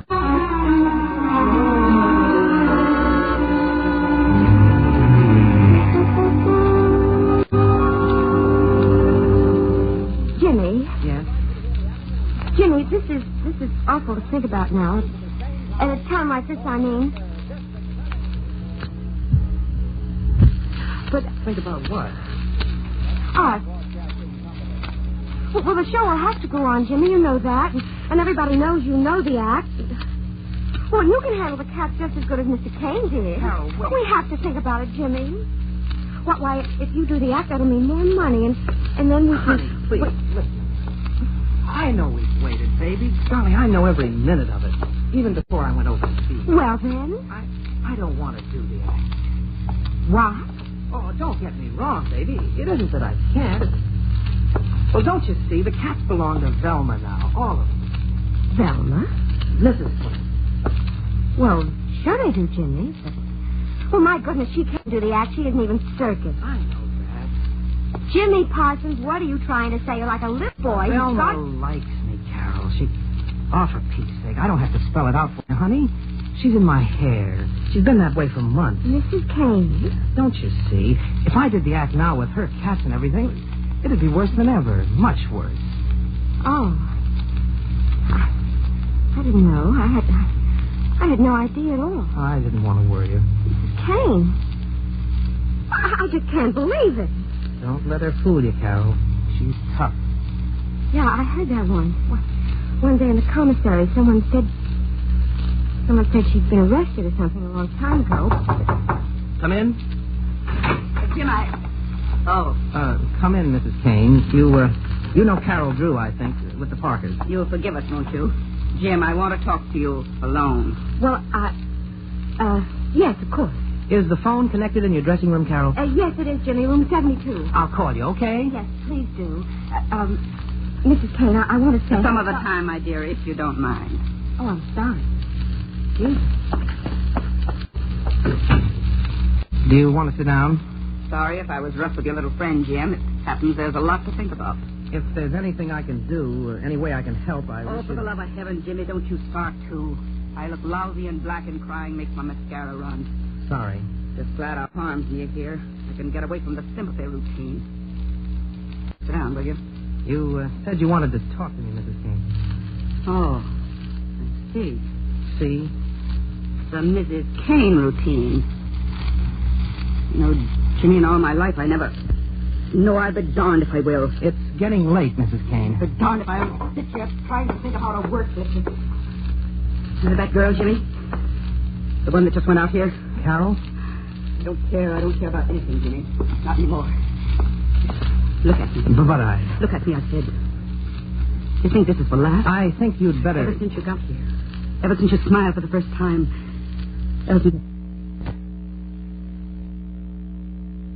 Your hair falls over your eyes and you laugh. Since I watched you walk. Cut it out. Don't talk. Ever since I loved you, Jimmy. Loved you so hard.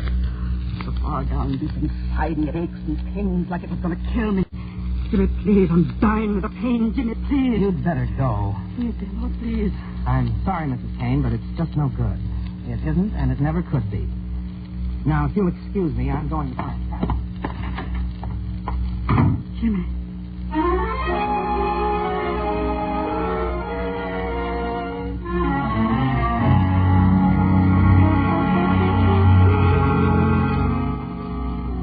Raven oil, odorless, tasteless, colorless.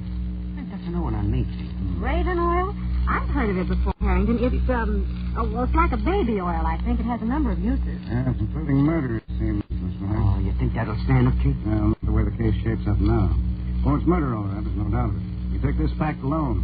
Chris Kane had done that cigarette trick in front of that particular tiger for 3 years. That's right. And the trick, obviously, is largely a matter of footwork. And that's right, too. Then one night there's a neat patch of this Raven oil right in front of that tiger's perch. Yes. Right where Kane does his stuff. Exactly. So, what's the result? He starts the trick, slips on this oil, and the tiger claws him.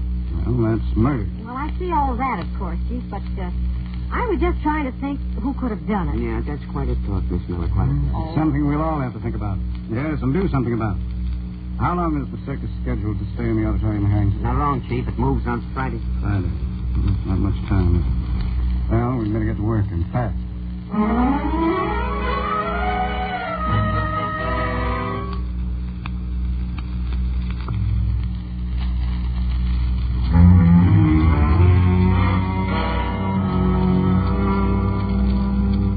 late, Carol. I'd better go back to my hotel and let you get some sleep.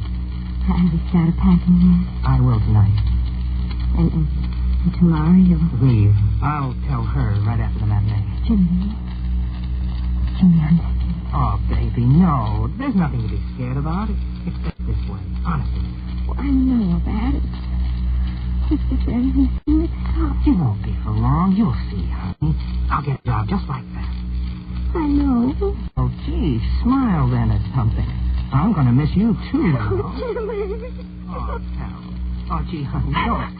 I can't help it. Let's see, all while you were in the army, I used to think about us being together. And how you do the cat act someday, and me with the part. And now it's all different. Oh, no. baby. Oh, I'm just silly, I guess. Sure you are. Hey, you'd better get some sleep, young lady. All right now? I'm fine. Miss Drew, there, damsel. Hey. I'm listening, Mr. Parsons. You're supposed to smile, dopey. Oh? I'm listening, Mr. Parsons. That's better. I just want to tell you, fair lady, that I love you. Jimmy, wait.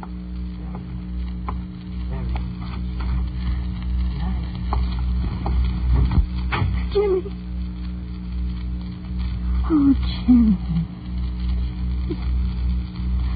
Oh, Jimmy.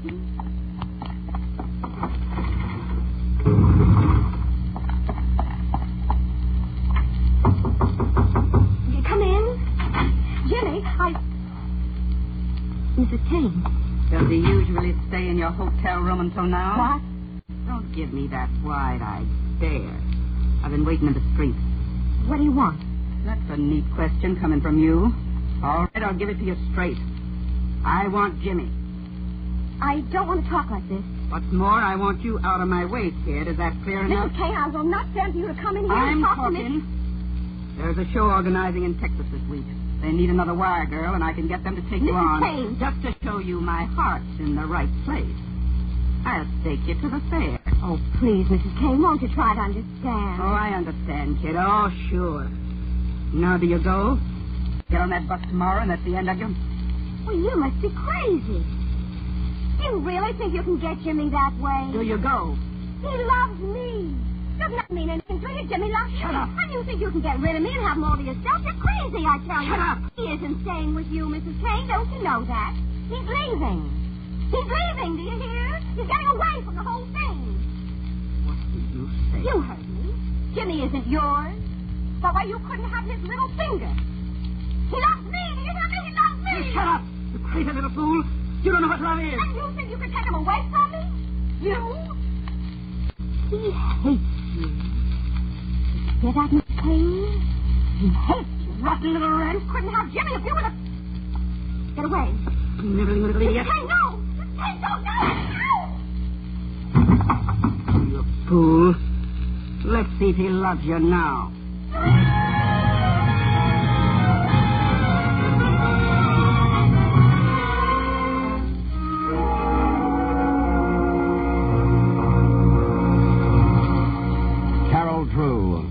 Didn't know why she was afraid. Dead. We'll hear the next development in this case in just a moment. But first, some tips for the man who wants to look his best. If you're on the heavy side, wear a double-breasted suit. You'll look thinner. If you're short, wear a striped suit to make you look taller. And whether you're short or tall, keep your dry, unruly hair looking neat. You'll make a better impression. That is, if you keep your hair under control in a natural, masculine way. So be sure to use Vitalis. Because Vitalis contains natural vegetable oils. No mineral oil. No slick, greasy look. And remember, Vitalis does lots more besides make your hair look right. In fact, Vitalis in the famous 60-second workout brings you an extra advantage so many hair preparations cannot give you. Vitalis and workout stimulate your scalp, makes it tingle all over, feel just grand. The Vitalis workout also routs embarrassing loose dandruff, helps retard excessive falling hair. And due to the natural vegetable oils in Vitalis, eliminates the irritation of dry scalp. Better try Vitalis, mister. Scalp tingling Vitalis is available at drug counters everywhere. To look your best tomorrow, get a bottle of Vitalis tonight.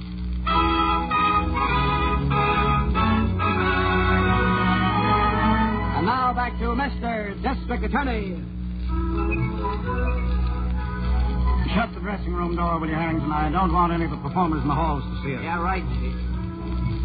The Parsons boy is out in the arena? Yeah, I checked again, Chief. He's standing just at the entranceway. Well, wait here for him then. Talk to him first and then move right down the list. Harrington. Yeah, Chief? What'd you... What have they done? Raven oil. Yeah. Almost amateurish, wouldn't you say? The boy's obviously all packed. Yeah, and a half-empty bottle of that Raven oil tossed behind the makeup stand.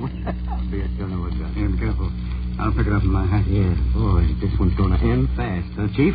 I thought we'd be questioning half the circus before we're through. Better put Brophy next to the boy. Get the chances now. Yeah, right.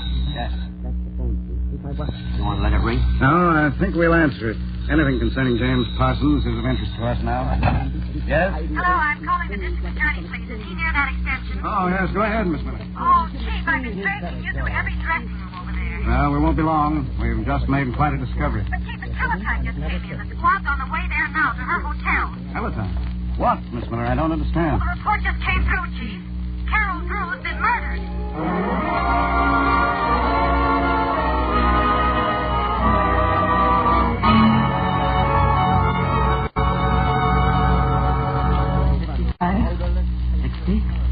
All right, take it. I'm sorry you feel this way, Mrs. Kane. You're quitting, aren't you? Got your salary, haven't you? Go on and get out. If I can do anything, I mean if... For me? You've done enough to me, boy. All I want to do now is to get out of here. When I slam that dressing room door, that's the end. You're taking the animals, Mrs. Kane? Yeah. Dura especially. We'll go back to the farm together. Me and that cat. I should think after the accident, after what Medora did, you'd... Hide what? Nothing. I'd better go. More company. I must be getting popular. Come in. Excuse me, Mrs. Kane. Okay, Chief. He's in here. What do you want? Sorry to disturb you, Mrs. Kane, but maybe you'll be glad it's all over. Come on, Parsons. Let's go. Let's go? But We have a car outside, Parsons. We'll leave as quietly as possible. Leave? But what for? I don't get it. For murder, Sonny. Come on. Put on your hat.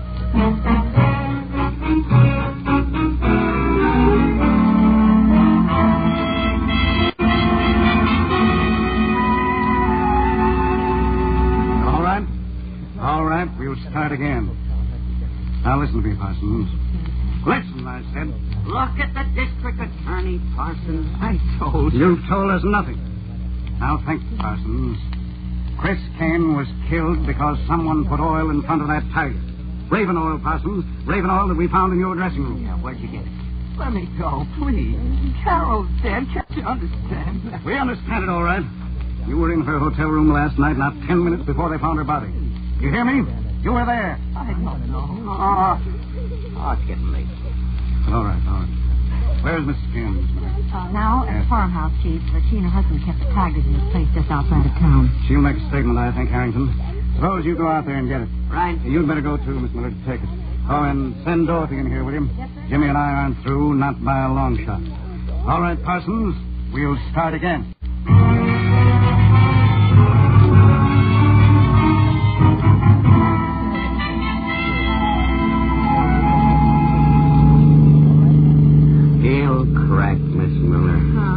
Boy, he's stubborn, though. Okay. Is that the house? That second driveway, Harrington. You see that mailbox? Mm-hmm. Yeah, I should have stopped at the squad room, I guess. Mike's fixing my gun. Is this it? Yeah, right here. Hope we don't have to ask her to come downtown. No. That dame's been through a lot. Sure has. Got your notebook? You kidding? Go on, ring the bell. I did. She must be here, Harrington. The door's open. Come on, Mrs. King. Come on. This is no time to take a bath. Harrington, I don't think she's here. Hmm? You hear anybody? Not a thing. What? My book going in an open door ain't today. Come on. All right. Mrs. Kane? Anybody home? Mrs. Kane? Come on, let's look around. Okay. Oh, that must go to the kitchen. Yeah. Mrs. Kane? Hey, anybody home? That's strange, isn't it? The house wide open, not a soul here. Yeah. Oh, where's that door go, Harrington? Basement, I guess. Come on, let's have a look. Harrington! For the love of... Miss Miller, get back. It's Tiger. Don't yell, Miss Miller. Move slowly. Go on. Get over in the corner. Harrington, it's stopped. In the corner, Miss Miller. Oh, don't even breathe. It's coming closer. Get behind me. Harrington. Slowly, Miss Miller. Give me that chair. I hope this is the way they do it.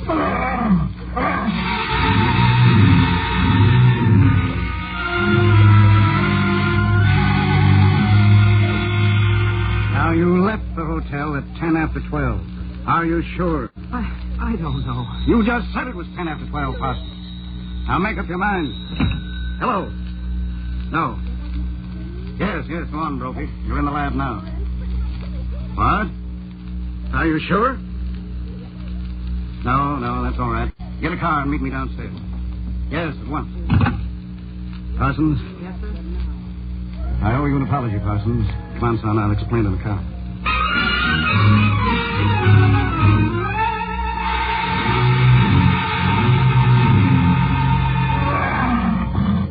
Harrington, I think I'm going to... For the love of Mike, don't pass out, Miss Miller. Watch him, Harrington. Look, there's something in the hall. Watch him. Easy, does it? If he turns that head again, we'll make a break for the door. Right. Easy. It's Mrs. Kane. Keep your voice normal, Miss Miller. In the kitchen, Mrs. Kane. You fools. Didn't you know? Oh, you fools. Can you control him, Mrs. Kane? Who control Majora? Watch. Get him, Harrington! Watch it, Miss Miller. Keep behind me.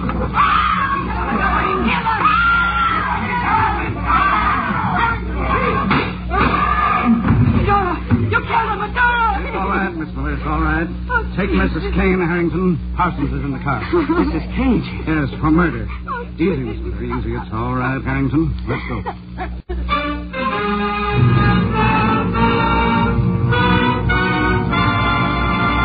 Your district attorney will return in just a moment with an explanation of the clues that led to the arrest of Mrs. Kane. But first, about something that concerns almost everyone listening.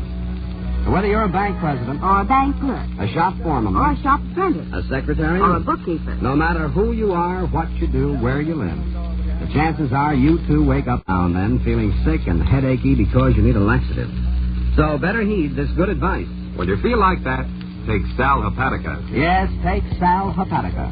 For a sparkling glass of this famous saline when you get up brings quick, gentle relief, usually within an hour. That means you don't have to feel miserable all day, waiting until night to take the laxative you needed in the morning. In addition, Sal Hepatica helps sweeten an upset stomach by reducing excess gastric acidity. So keep a bottle of Sal Hepatica handy. Remembering this caution, use only as directed. Then, anytime you need a laxative, see how much faster you feel better thanks to gentle, speedy Sal Hepatica.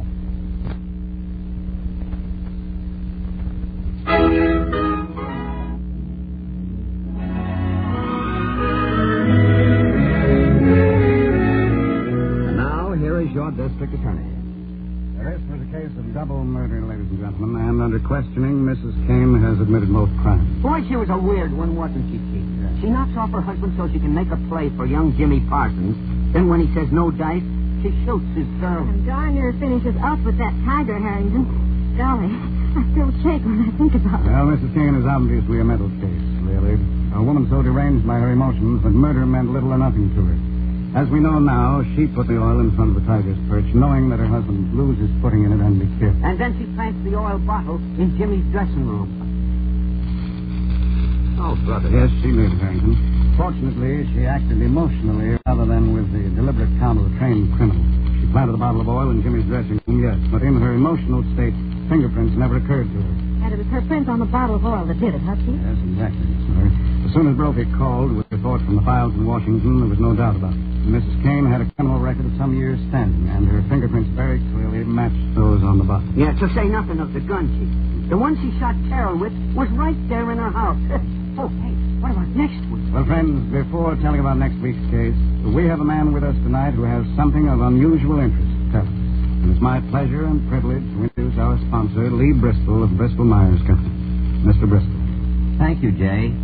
Fellow radio listeners, from time to time during the past 5 years, on this and on other radio programs, you've heard your favorite stars and announcers break away from the usual radio script to make special pleas for the Red Cross, for the recruiting of nurses, for treasury bonds, for employment of veterans, and many other subjects that affect the lives of practically all of us.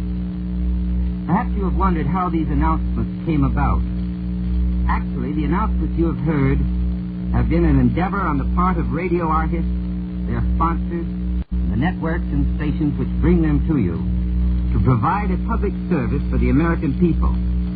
It has been an effort to employ all the media of communication to inform Americans everywhere in the world of the problems facing their country. Here we are carrying them through the great medium of American radio. It had to be an organized effort because of the number of people involved and the great number of radio programs. All this difficult work of organization was done by the Advertising Council. It would take me too long to recount the fruitful results of what you, the listeners, have done as a result of the appeals made on commercial radio programs.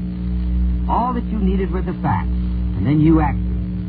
All through the war, and now in the disturbed peace that has followed. Naturally, like any advertiser, we try to sell our products on our radio programs. But in our newspaper, or even in our newspaper and magazine advertisements. But on this, the 5th anniversary of the Advertising Council, we are continuing as best we may to keep Americans informed about the problems that most vitally affect them. We believe in the American system of broadcasting, which exists nowhere else in the world. We wish to preserve this system, but far more important, we wish to preserve the freedom of the individual man, which has made our country the great nation it is. This voluntary, cooperative undertaking expresses for you and for me the very essence and spirit of America. Thank you, Lee Bristol. And next week, ladies and gentlemen, our story is the case of perpetual care, and I invite you to join us for it. Until then, thank you, and good night.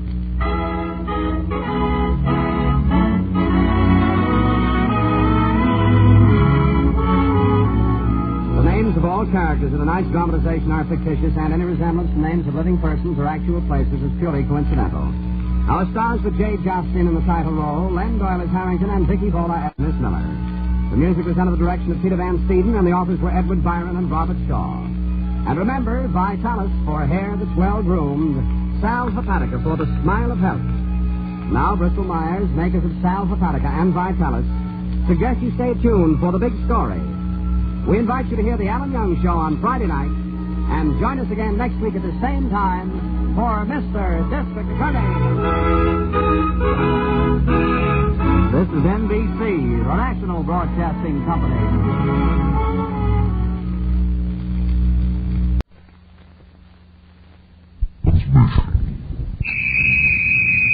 Now, Gangbusters, presented in cooperation with police and federal law enforcement departments throughout the United States. The only national program that brings you authentic police case history.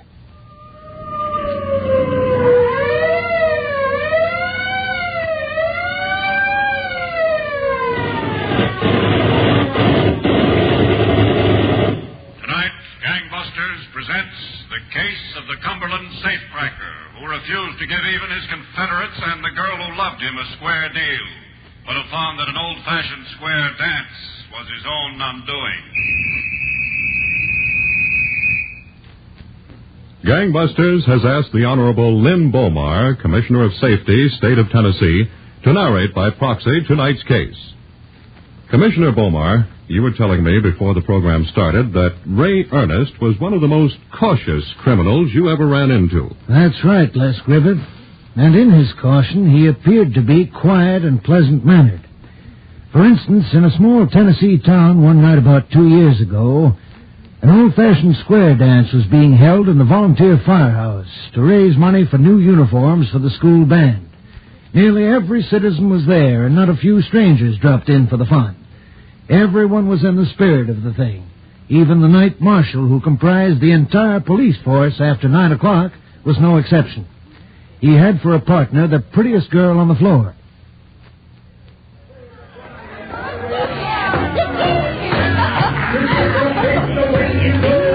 You see? We could have a party there, too. Just as good a party as you've ever been to in Nashville. Oh, right now, Marshal Riggs, I don't feel like I ever want to go back to Nashville. Why should you? Did you ever have any more fun than you having right now? No, Marshal, I didn't. I'm sure glad the school band needs new uniforms. Oh, we just had to have an excuse for this shindig. They don't really need them.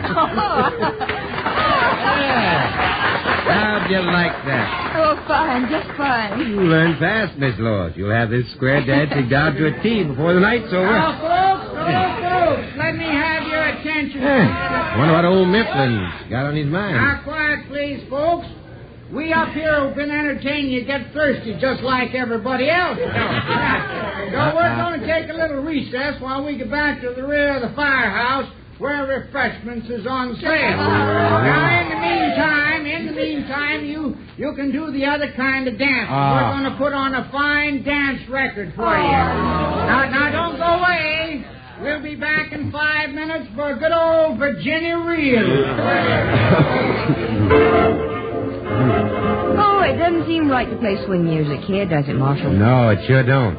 Say, Miss Lois, you must be awful thirsty after all that workout. Oh, well, I... Suppose I go back and get you a Coke or sarsaparilla or something. Oh, well, I'd sure like one, but I hate to bother you, Marshal. Bother? No bother. Now, don't go away. I'll be right back. All right.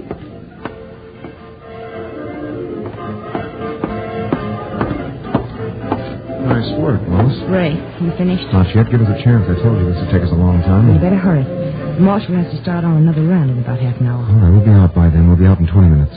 Does it look like a lot? It's a lot for a post office. Keep this hick cop occupied. I've got to get back. Ray. What? It's awful risky.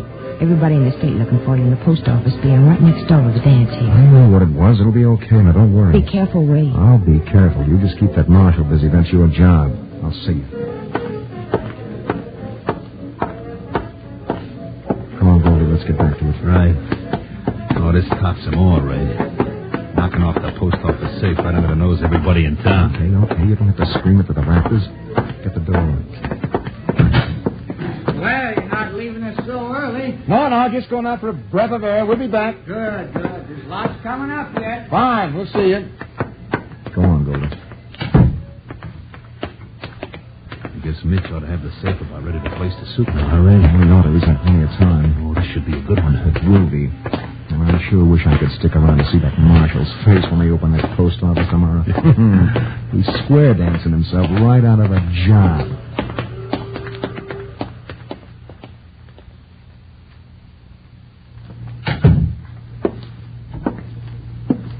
Good morning, Captain Jackson. One of your state highway patrolmen said you were here. Yes, Riggs. We're taking over the investigation. Well, I would have been here to see you sooner, Captain, but I was writing out my resignation to the mayor. Well, don't be so hasty, Riggs. It wasn't your fault. Well, it wasn't anybody else's. I'm getting paid to be marshal at night. I should be keeping a watch on the town instead of dancing a square dance. You made your rounds when you were supposed to. Yeah, I didn't stop him from breaking into the post office. I spoke to Mayor Riggs. He understands the post office might have been burglarized, even if there weren't a square dance at the firehouse. So just wait a couple of days with the resignation. Maybe we'll catch him. And maybe we won't. Oh, I swear, Captain, I'll never again be taken in by a pretty face. How was I to know she was one of the gang? Well, nobody could have known it. We think it was Ray Ernest again. Huh? He's pulled tricks like this all over the state. They've burglarized over 50 banks and post offices, so you're not the only victim. Well, they sure are a slick bunch, Captain. Well, this Ray Ernest is. The rest of them we don't know too much about. Well, I'd sure like to get my hands on that fella. Just for 5 minutes, I'd like to get my hands on him. So would we. But so far, we're not very close to him. The best information we have says they make their headquarters in Nashville. Where in Nashville? Well, that's anybody's guess. Captain, if I hold up on that resignation of mine, could I help out on the investigation? Well, you're entitled to, Riggs. There's been a burglary in your jurisdiction. You've got a right to participate. Well, I'm only a small-town marshal, Captain. I don't know too much, but I can work with you in the daytime and still do my job here in town at night. Well, that's a lot of time to put in. I reckon I owe the time. All right, Riggs. If you feel that way about it, I'll be glad to have your help. And I think we can find plenty for you to do.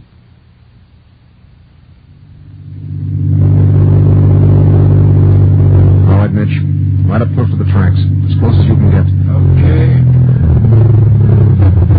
That's good. Lights out. Ray, there's Goldie. Yeah, I see him. Okay, Lois, get up front with Mitch. If you see anybody that looks like cops, start necking. That don't have to be no order. Doesn't it? As far as I'm concerned, it's got to be in order. Then it is. If I need you, I'll send Goldie back there. Come on, Lois, get in front.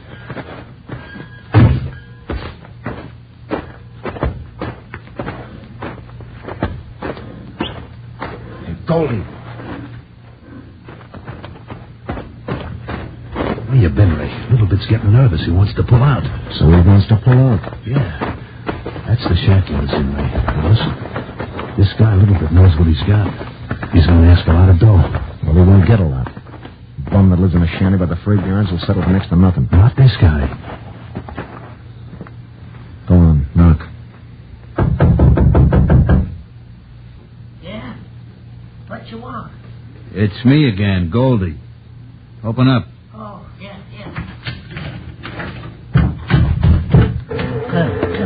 Come in. Boss, this is Little Bit. All right. Make yourselves to home. Get some light in here, will you? I ain't got much oil left. I was saving it. Oh, what? Get that lantern lit. Give me a match, Goldie. What's for crying out loud? You're too tight to use matches? I've run out. Here's a match. Now light the lantern. I don't see no good reason, but... That's better. You think so? I don't believe ever I had the pleasure. No, you didn't. What's more, you're not going to get it. Come on, Little Bit. Show the boss the gimmick. It's going to cost you a pocketful. Let's see it. Okay. I got it here. Under my cot. It's a beaut, boss. Never thought we'd get our hands on one like it. Okay, quiet. Here she is. Complete. Regular, genuine, high-horsepower drill. With 6 diamond-tipped drill bits. Yeah. I like that, boss. What are you asking, Little Bit? Well, seeing as I got an idea for what you're going to use it, I don't guess 500 be too much. 500? Never mind what we're going to use it for, Little Bit. And 500 is out of the question. I know guys that'll pay it. Come on, Little Bit. You swiped it out of the roundhouse. Get reasonable, will you? Goldie. Yeah? Go on to the car. Tell Lois and Mitch to come in here. Hey, now, look here. I can't go showing this thing to everybody. It's hot as a jailhouse in July. Now, you want it or don't you? Yeah, I want it. Go on, Goldie. Okay, I'm getting... A little bit. I'll give you $10. Cash. Oh, now, nothing doing. This drill's worth thousands to you. $10. Oh, go on. Get out of here. We can't do no business. You take $10 and be glad you got it. Turn me loose. If I wanted to, I'd pick up that drill and walk out of here and you wouldn't say a word to anybody. But I'm giving you a break. Yeah, but $10 ain't nothing for my trouble. And that drill can cut through anything you want it to, like churning butter. A little bit. I'm being generous. Oh, now, I went to a lot of bother for that drill. Almost got myself catch getting it. Ain't everybody can swipe something like that out of a roundhouse. Lois, stand over there and be quiet. Goldie, Mitch, come here. Come through. You're darn right it is. Okay. Here, a little bit. I'll be kind to you. Here's a fast 20 for you. Oh, that ain't enough. It's plenty. Goldie. Yeah? You think you can find a through freight south? Yeah, I think so. Okay. Little Bit's taking a vacation. Tie him up good and throw him in a boxcar. Hey, now, I don't want no trouble. Grab him. Let go. Get him out of here. Hold him, Mitch. Come on. If he gets fresh, slug him over the head and take back the 20. Now get out. Close the door, Lois. Yeah. Well, you certainly took care of him. The 3 of you. Forget it. I don't own him around where he can answer questions if he's picked up. What can he tell him? If the cops know we got a drill like this, they've got an idea what we're after. You mean you can cut through those burglar-proof safes with this thing? You bet I can. And the first one's going to be the vault in that bank at College Grove. I've just been itching to get a look inside that box. And here's where that itch gets scratched. And so, Les, while the police were desperately trying to get on his trail, the Tennessee safecracker Ray Ernest acquired a power drill with diamond-tipped bits and planned to expand his operations to even larger and stronger safes. But he didn't realize that the steel nerves of a safecracker are often more brittle than the vaults on which he works.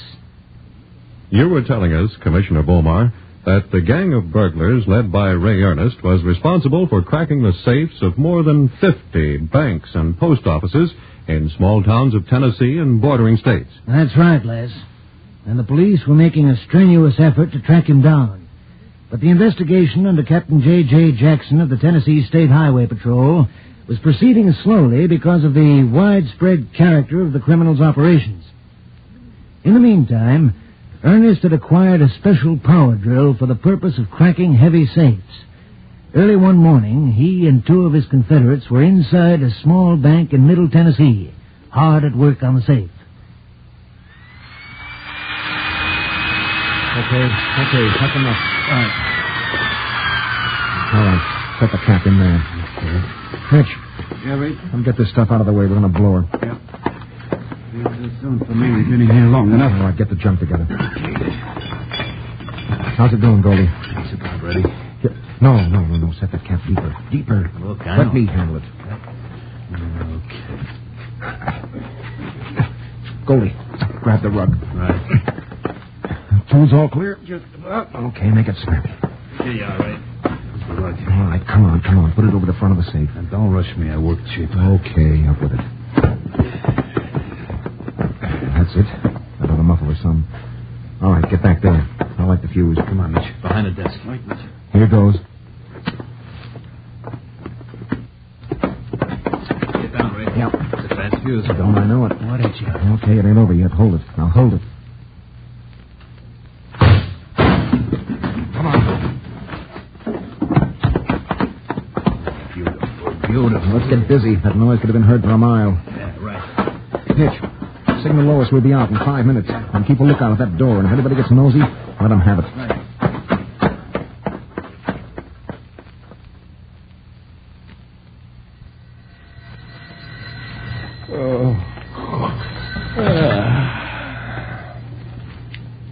Hello. Briggs? Yeah? Captain Jackson. Yes, Captain. Ray Ernest and his mob have just knocked over the bank at College Grove. Was that so? How about checking tourist cabins in your neighborhood for us? Sure, Captain. I'll get right on it. Wait a minute. When'd you get to bed? What time is it now? 4 a.m. Oh, about an hour ago. But don't worry about it, Captain. I'll get right on it. I'll be okay.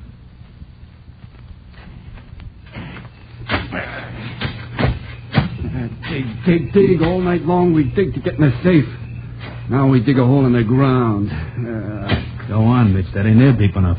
Yeah, take the shovel. You try it a while. Thanks. Go on, dig. Ray sees you laying down on the job. He's liable to bury you in a hole. That ain't so funny. No. It ain't, is it? Yeah, there was nearly 30 grand in that safe. Split 4 ways, it don't come to so much. Yeah. I thought this was a screwy idea. Stop in the middle of getaway.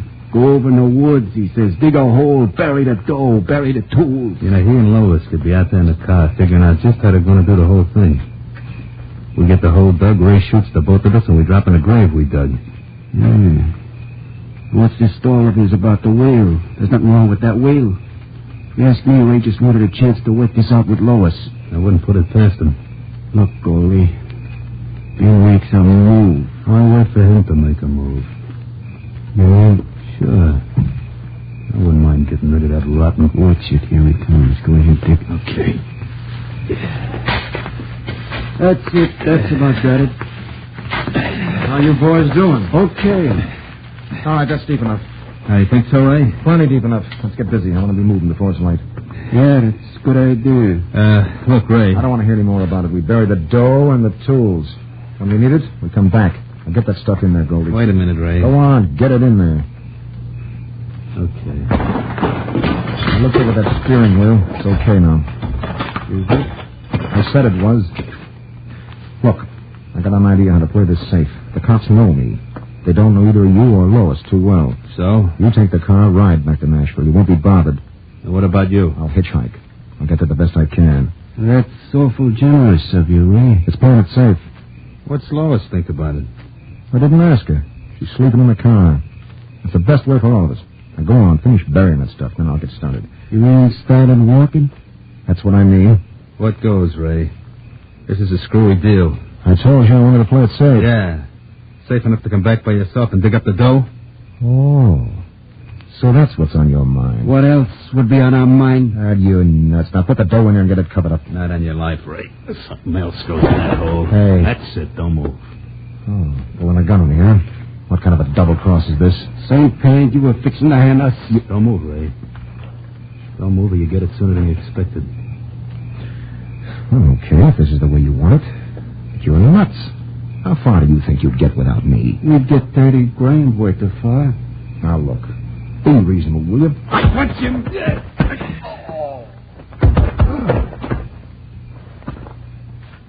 Why'd you shoot him? How do you know? Because you had a gun, that's why. Go on, give it to him now. Throw him over in a hole first. It'll be cleaner. Yeah.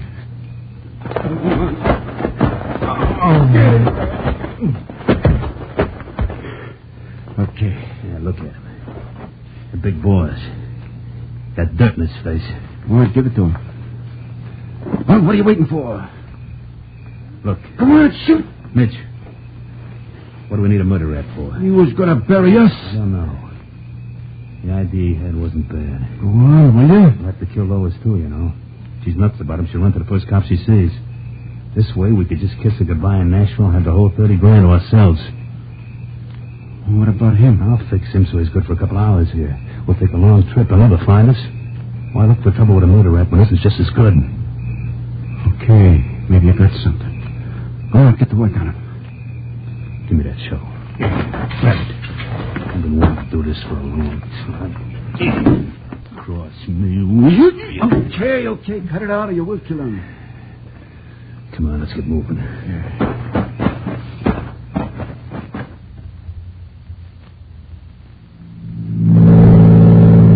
Well, I don't get it. We told you, Lois. Ray said the safest thing was for him to hitchhike and meet us in Nashville. That's right. There's something fishy about the whole deal. What's fishy about it? We were digging a hole. He was fixing a wheel on a car. He comes to us and tells us the whole idea. We bury the dough. He goes off in the woods. That's all there is to it. What'd you do to him? What are we doing to him? What are you talking about? I mean, you guys are pulling a fast one. Hey. It's the law. Come on, Goldie, drive. Oh, brother. Faster, will you? Faster. They're catching up to us.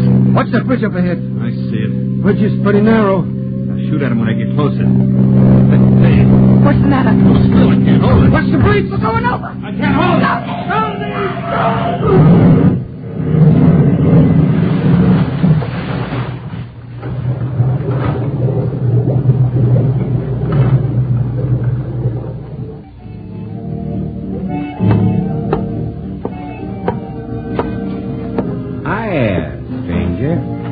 Hello? The waitress tells me your car broke down out of town a ways. Yeah, that's right. I had a little wreck. Oh. Not much damage, except I got quite a bump on the head and my clothes full of mud. Well, I'm working with the State Highway Patrol. Can I be helpful? No. I called the wrecker from Nashville. They're coming on after the car. Are you going to Nashville? Yeah. As soon as I finish my coffee. Well, I'm going there myself this morning. I'll give you a lift. I'm much obliged, but I guess I can manage. Well, you might have a little trouble, mister. There's quite a bit of excitement around. The bank at College Grove was broken into last night. The roadblocks all over. No kidding. You won't have no trouble with me, though. They know who I am. They let me right through. You know, I think I'll take you up on your offer, if you don't mind. Not at all. I'm glad to have the company. Riggs is my name. Yeah, mine's Brown. Bruce Brown. Okay, Mr. Brown, as soon as you finish your coffee. Yeah, I'll be right with you. No, a car went over the bridge on the pike early this morning.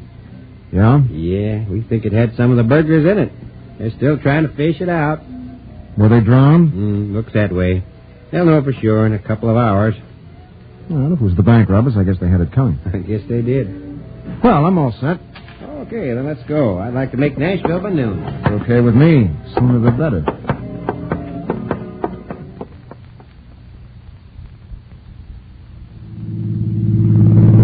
Yes, sir. We've been having quite a little trouble with them safecrackers. Busted into more than 50 safes. Most of them in small towns like mine. Is that so? Banks, post offices, warehouses, everything. But I reckon this is the end of them. Well, if they drowned, it must be. They even broke into the post office in my town. Same night we had the square dance at the firehouse. A lot of nerve those fellas had. Post office is right next door to where the dance was. No kidding. Yes, sir. We were having a great time in there.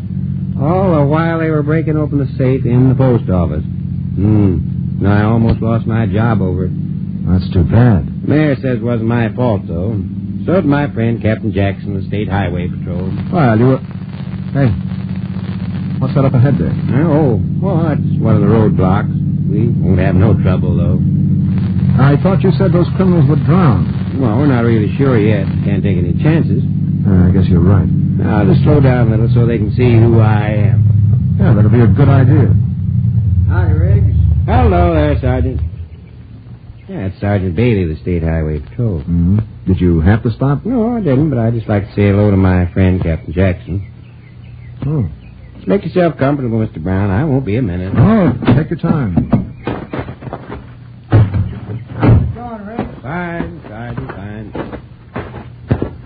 Captain Jackson. Oh, hello, Riggs. Anything doing? Captain, you want Ray Ernest? What? Sitting in my car. Oh, you're joking. No, that's him, all right. Picked him up in the restaurant. Oh, come on. Okay, Ernest, don't move. Hey. Come on. Get out of there. Okay, I'm game. No gun on him, Captain. He's left. Well, I guess this is it, huh? All except a few little details. You can tell us, for instance, why you tampered with the steering gear of your friend's car so they'd lose control. You'll have a hard time proving that. Maybe you wanted all that loot for yourself. That's how you figured to get it. Maybe. But you couldn't prove that either. We'll see. Well, Ernest, as far as I go, but if you want to go to Nashville, the captain will take you the rest of the way. You bet your life I will, Ernest. I want you in the strongest jail in the state. So, Les, that was the end of the criminal activities of Ray Ernest and his gang. Ernest, the sole survivor of the gang, is now serving a long term in the federal penitentiary at Atlanta, after which he'll have to account for similar sentences in the states of Tennessee, Kentucky, and Indiana. Well, thank you, Commissioner Bomar, and congratulations to all the officers, federal, state, and local, who participated in the investigation leading to the arrest and conviction of this troublesome criminal.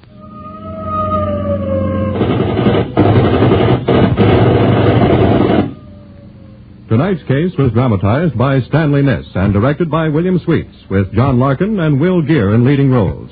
Les Griffiths speaking for Don Gardner. Proudly we hail.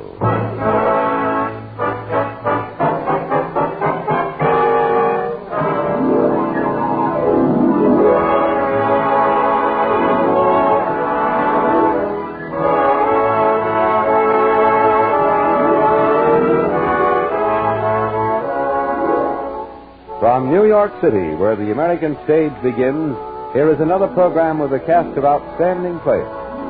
Public service time has been made available by this station for your Army and your Air Force to bring you this story, as proudly we hail those who so quietly serve.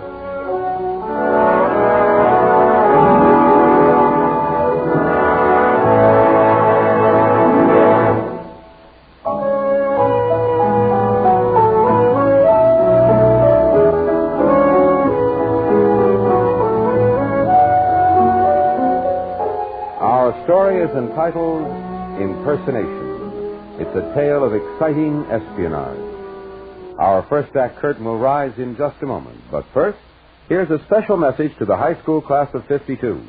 The United States Army, the senior service, needs bright young men. Men with ambition who want to continue their education. If you can fill the bill, the Army will send you to one of its many fine technical schools. For the Army trains its men for such interesting and exciting fields as radio, radar, electronics, mechanics, meteorology, and many, many others. You'll not only get the finest training in the world, but you'll have an excellent opportunity for a satisfying career. Your Army is growing fast, and bright young men can grow with it. Why not get all the facts about what the Army has to offer you? Visit your nearest United States Army and United States Air Force recruiting station today. And now your Army and your Air Force present the proudly we hail production, Impersonation.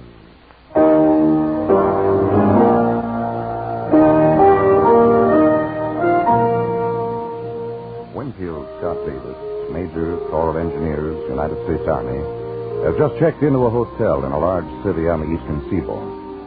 Tomorrow morning, he reports to a new post and a new assignment. But that's 12 hours away. First comes a shower, a steak dinner, a late movie show, a little stroll, and some sleep. And if anyone is entitled to it, it's Major Davis, one of the best engineer officers in the whole Army. But somehow, The whole plan goes flat. In the middle of the shower, the hot water turns cold. The steak is tough and tasteless. The movie is a war picture with too many mistakes in it for Major Davis. And so all he has left is his walk. Strolling aimlessly, Major Davis finds himself in a deserted part of town near the waterfront. He pauses to light a cigarette. Then suddenly... Hey, what's the matter? Hit the road, soldier boy, if you don't want to get hurt. Please, mister, get me away from here. Don't worry, miss. Look out, he's got a gun. Jump him. No, you don't.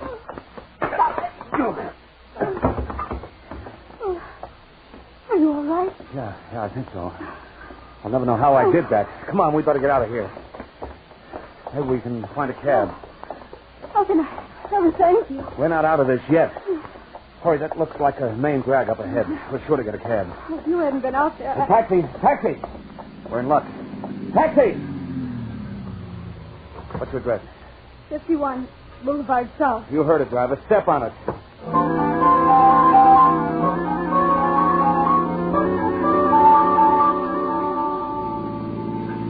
Usually when I work late like this, I call up for a taxi.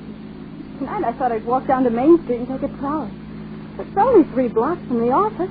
Well, whatever you do, don't try it again. Oh, no. Did you say you'd be stationed here, Major Davis? Yes, for a little while. Oh, won't you come in? The folks will insist on meeting you. Oh, look, I didn't do anything much. Stop it. Don't be modest. Why, if it weren't for you, Okay. Keep the change, darling. Oh, it's only fair to warn you. Pop was with the Rainbow Division in this one. Be prepared for Chateau Tears. All right. Here he is. Hey! Take him down to the basement. Lock him in.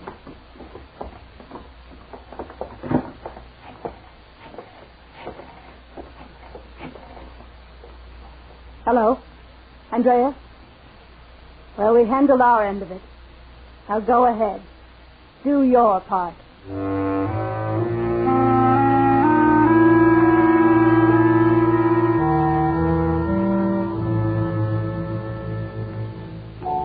The time, the long-ago summer of 1945. The city of Vienna. There's a little cafe right near the Prater, the famous amusement park in the center of town. And on this day, as it is every day, it's filled with soldiers. And their uniforms make a patchwork quilt of many colors. Yank, Tommy, Pierre, Ivan. For this is the city where the East meets the West in an uneasy truce. But East and West will agree on one thing. In Friedel's Cafe, you get the best glass of beer in Europe. Hey, Mac, give us a couple of brews here, will you?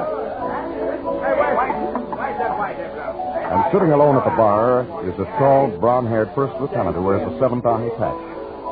It's been a long war for Lieutenant Winfield Scott Davis, all the way up from Anzio into southern France, through Alsace-Lorraine, the Siegfried Line, Bavaria, and finally Austria. This is his life. The Army is his career.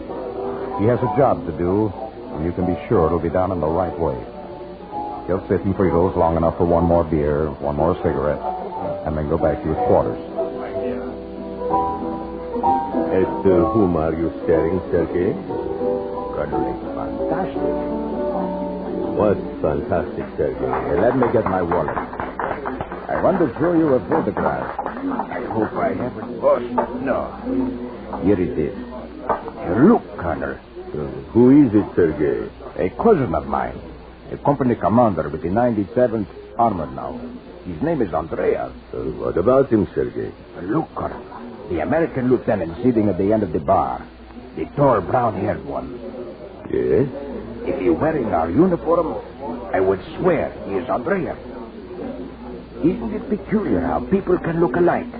Let me see that picture of yours. Interesting.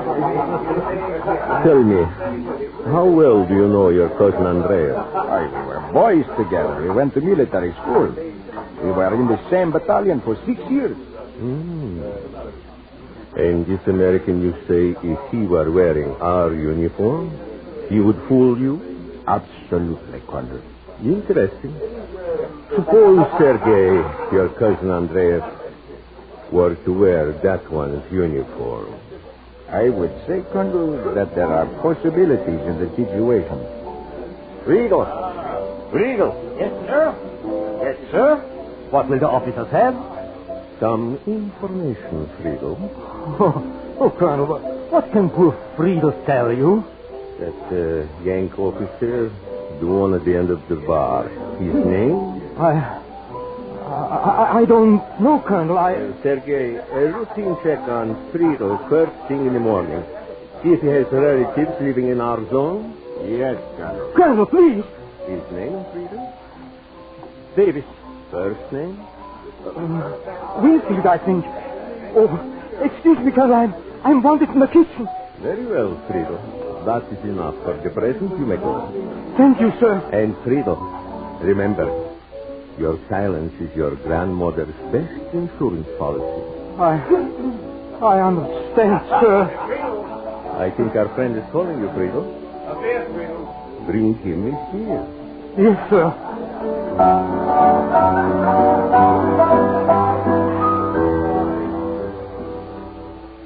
Your beer, Lieutenant. Oh, I'll certainly miss this place, Friedel. Thank you, Lieutenant Davis. Oh, you know my name. Well, I know all my customers. Believe me, sometimes I wish I didn't. Lieutenant, please listen. Listen to me. I wish Lieutenant, I've watched you come in here. Believe me, I like you. You are in trouble. What kind of trouble? I don't know. And if I did, I couldn't tell you. You're a funny bird, Friedel. Lieutenant, please. Please be careful. Be very careful.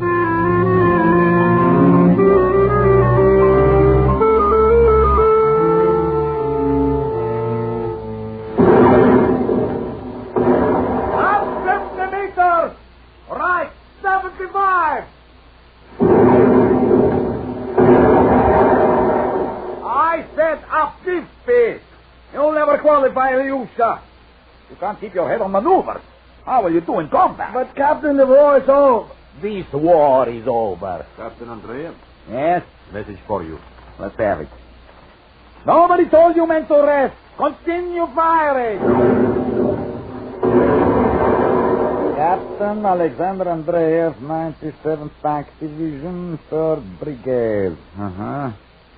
Transfer to Intelligence Section. Army Headquarters, Vienna, Austria. Report to Colonel Svetlov. Just like the Army. Train a man for the armored for 10 years and then put him in intelligence. Cease firing! The trouble that will catch up with Lieutenant Davis is now well underway. It's being formulated, developed. The year is now 1948, and Davis is a captain in the Corps of Engineers. A good officer, a brilliant man who's destined for many more promotions. His superiors have their eyes on him. Unfortunately, so do some other people in far-off Vienna. Sit down, Andreas. Sergei, give him the folder. Yes, Colonel. Here, Alexander. Take this. Andreas, you will know the contents of every piece of paper in that folder by heart. Colonel, there must be hundreds of pages in here. From time to time, we will add more. Marie? Additional material for the Captain Davis fire, Colonel. Good, Ludmilla, good. Give them to Captain Andreev. Beg pardon, Captain Davis. From now on, Andreev, your name is Davis. The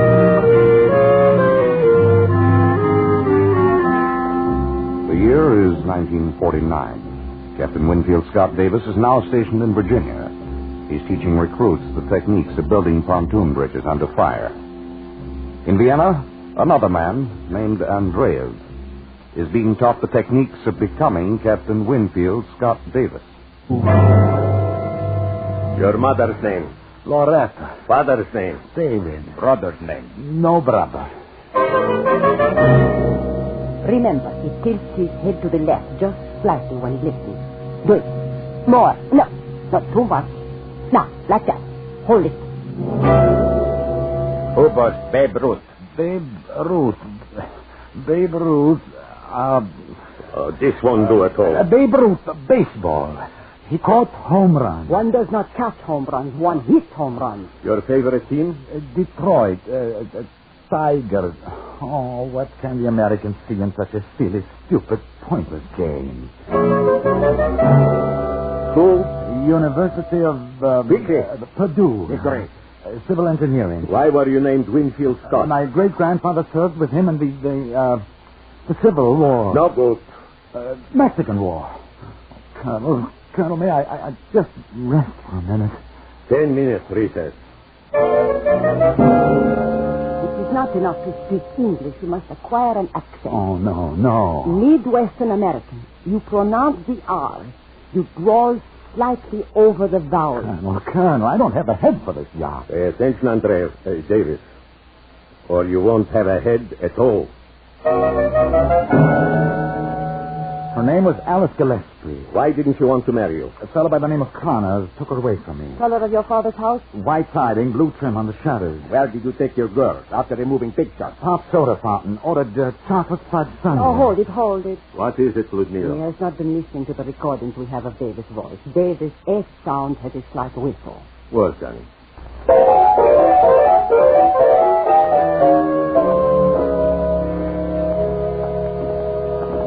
Worry. Colonel Svetlock is already there.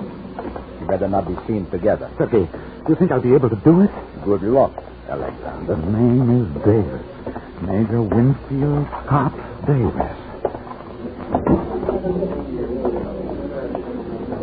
Hello, Friedel. Why, it's Lieutenant Davis.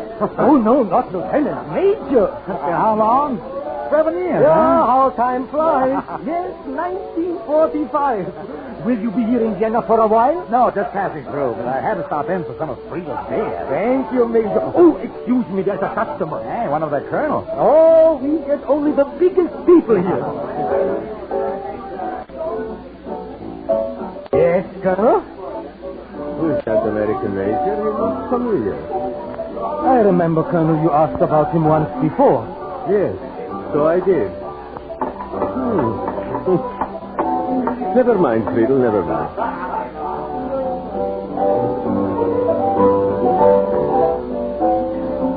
Major, it's a good thing you will not be here long in Vienna. Why, Friedel? Are you trying to get rid of me? I thought we were friends. We are, Major, but that Colonel is interested in you for his reasons. And that's always a bad sign. I can take care of myself, Friedel. I hope so, Major. Good luck, and God bless you. You are listening to the Proudly We Hail production of Impersonation. We'll return to our story in just a moment. Young man, let's talk about your future and America's future. They're important to each other, you know.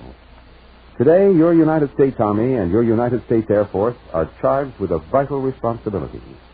You need only to glance at your local newspaper to realize how vital. And to meet this responsibility, the Army and the Air Force are rapidly expanding their forces. They have a job for you, a job that must be done by men of courage. You can get full details of how you may best serve your future and your country's future by a visit to your nearest United States Army and United States Air Force recruiting station today. Join the United States Army now. You are listening to Proudly We Hail. And now we present the second act of Impersonation.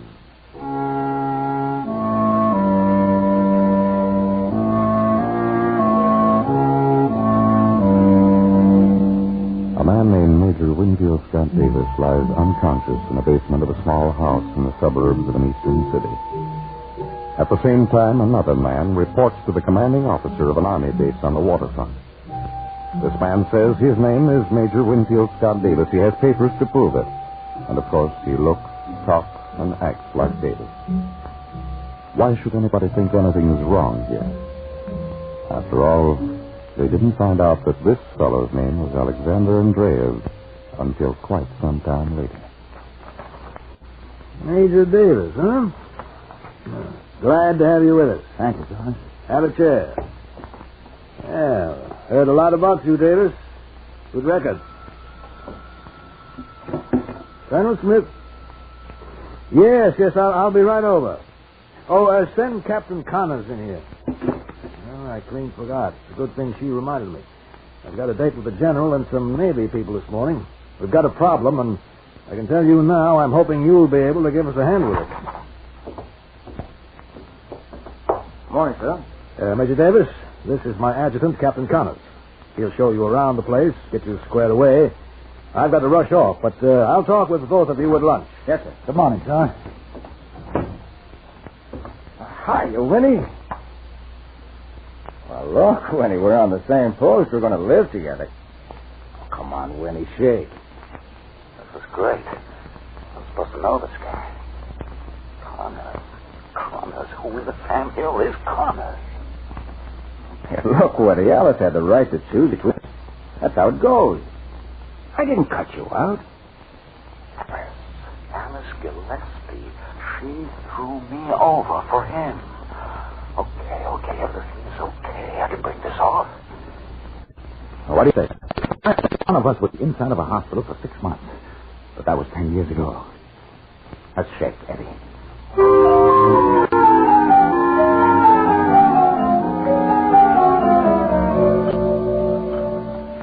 So you never got married, Winnie? No, Ellen. Oh, find yourself a nice girl, Winnie.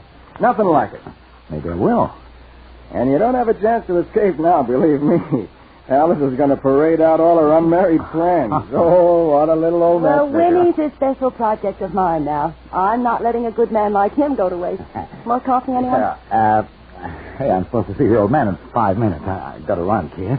Thanks for ciao. You drop around tonight, Winnie? Well, I will get you 10. Alice will have Major Brian's daughter over for bridge. She's number 1 on the list. Oh, Myrna's a very nice girl. Oh, poor Winnie. You're going to be hooked. Need some more? What's that? Oh, just an expression I picked up from our former ally. I was in Vienna. Means, could mean anything. So what? Who cares? What's the difference? Anything. Kind of cute. Me chivo. See you, good people. So long. Same old Winnie, Alice? Hasn't changed a bit.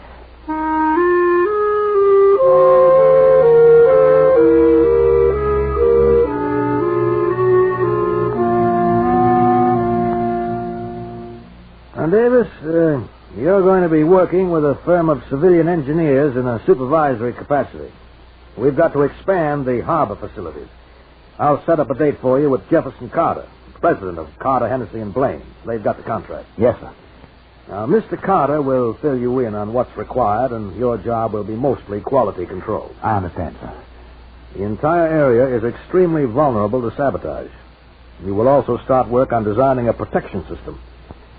I want you to keep me posted every step of the way. Any questions? No, sir.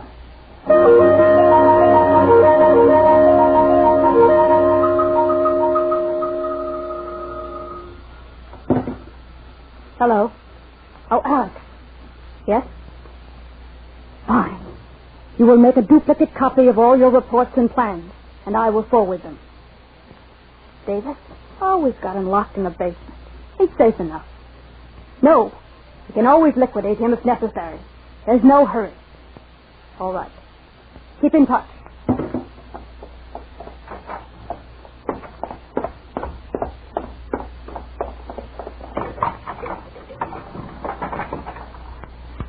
Why, you... That's where you are, Major Davis. That's where you are. I could pull this trigger before you could move an inch. What's the big idea? You realize I can be listed as a deserter? Oh, no. You reported for duty last week on schedule. Well, you're crazy. Major Winfield Scott Davis is even now present and accounted for on the post. You'll never get away with that. Do you know who's stationed there? 2 people who've known me all my life. Alice and Eddie Connors. Major Winfield Scott Davis has had dinner with O'Connors every night this week. Well, I'm just keeping you up to date. Enjoy life. It's so short.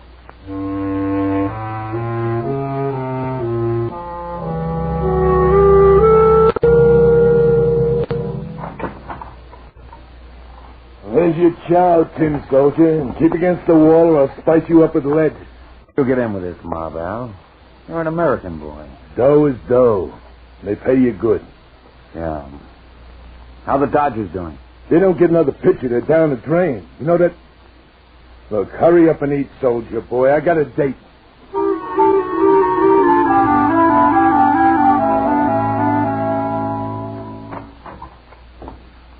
I'll bring you some papers. Thanks, Al. Here's some cigarettes. Al, listen. I've got money. I never got married, and I've got no folks. I've been saving my pay for 10 years. Not interested, kid. I've got $15,000. You ain't talking to a country boy. Think about it, Al. Just think about it.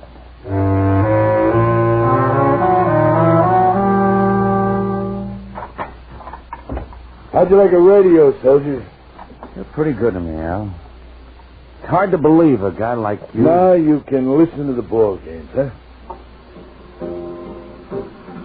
This is it, fella. What? Al, you're not going to... Just shut up. Look, you'll understand all this later. I'm playing this music loud on purpose. In my back pocket, I got a 32. I'm going to turn my back. Now, slug. But for crying out loud, don't kill me. But Al, My name is Now, Major.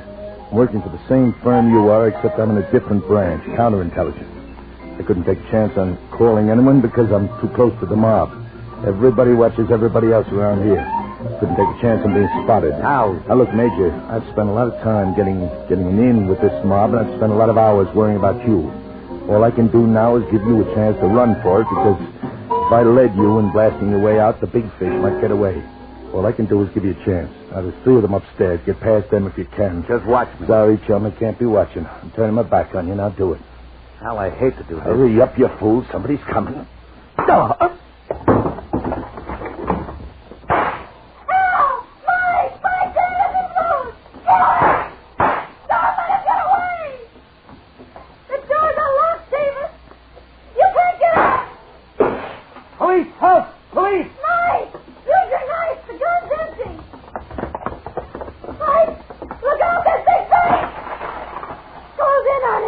Boy, I'm waiting for you. Hurry up, Mike. Hurry, kill him. Not today, Michael boy, not today. Now, sister, now for you. I never hit a girl in my life. Keep away from me. Open up! Open up! It's the police!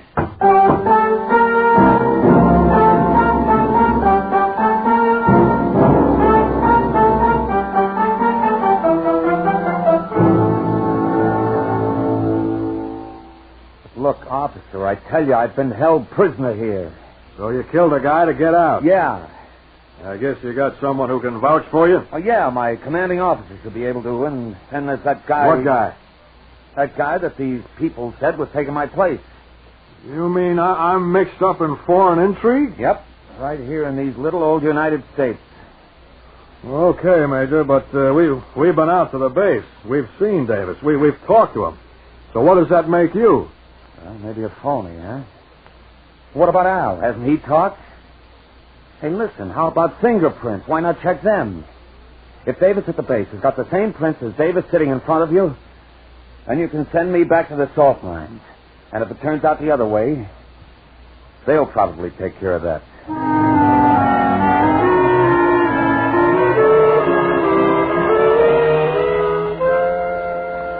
Report from Fingerprint Section, FBI.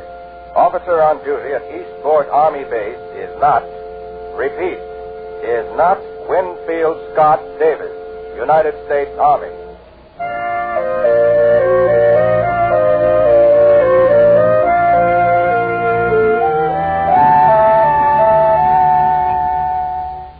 Mr. Andreas never knew what hit him. There he was on duty one morning, and that same afternoon he was sitting in a cell. Very quietly, Major Davis stepped into his rightful place at the post, and very few people knew the difference. Andreev's fate is not important to this story. He won't be doing the impersonation act again. The important thing is the fact that Winfield Scott Davis, one of the best officers in the whole Army, is back in business.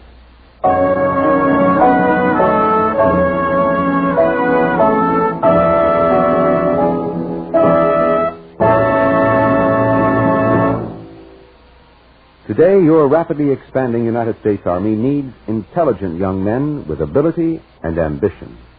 Men intelligent enough to recognize the vital need for a strong armed force. Men with ability enough to be trained in a necessary job. Men with ambition enough to secure the future for themselves and their loved ones. Does this description fit you? Can you qualify? For full information on how you can fit in with the finest, check with your nearest United States Army and United States Air Force recruiting station now. Remember, the United States Army, the senior service of our armed forces, needs you.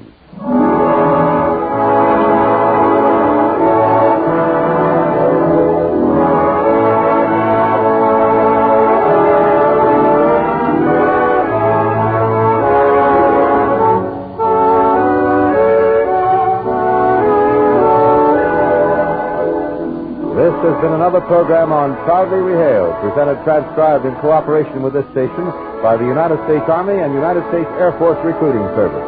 This program featured a cast of outstanding players. This is Kenneth Banghart speaking and inviting you to tune in the same station next week for another interesting story on Proudly We Hail.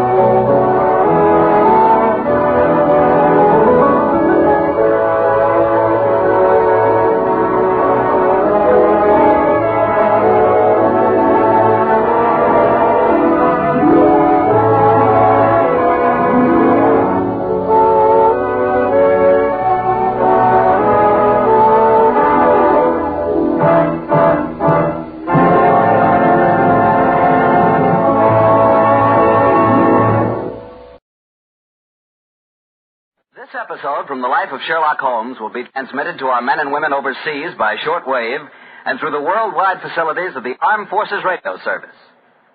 Petri Wine brings you Basil Rathbone and Nigel Bruce in the new adventures of Sherlock Holmes.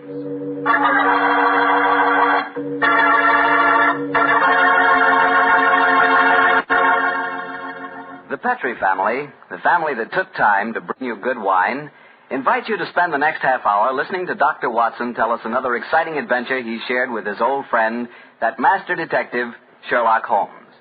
And say, let me tell you something I found out just the other day. Steaks are really back again. Good, thick, juicy porterhouse steaks. That's for me. A thick, tender steak on the rare side, together with a glass of Petri California Burgundy. You know, Petri Burgundy is a perfect mealtime wine. And with meat or any meat dish, it's the very last word in good eating. Honestly, when you taste the wonderful flavor of that rich red Petri Burgundy, you're tasting one swell example of the art of winemaking. It's full-flavored and just about the most delicious wine that ever poured from a bottle. Try it the next time you have steak or chops, or the next time you have hamburger or pot roast. Believe me, Petri Burgundy is the best friend a good meal ever had.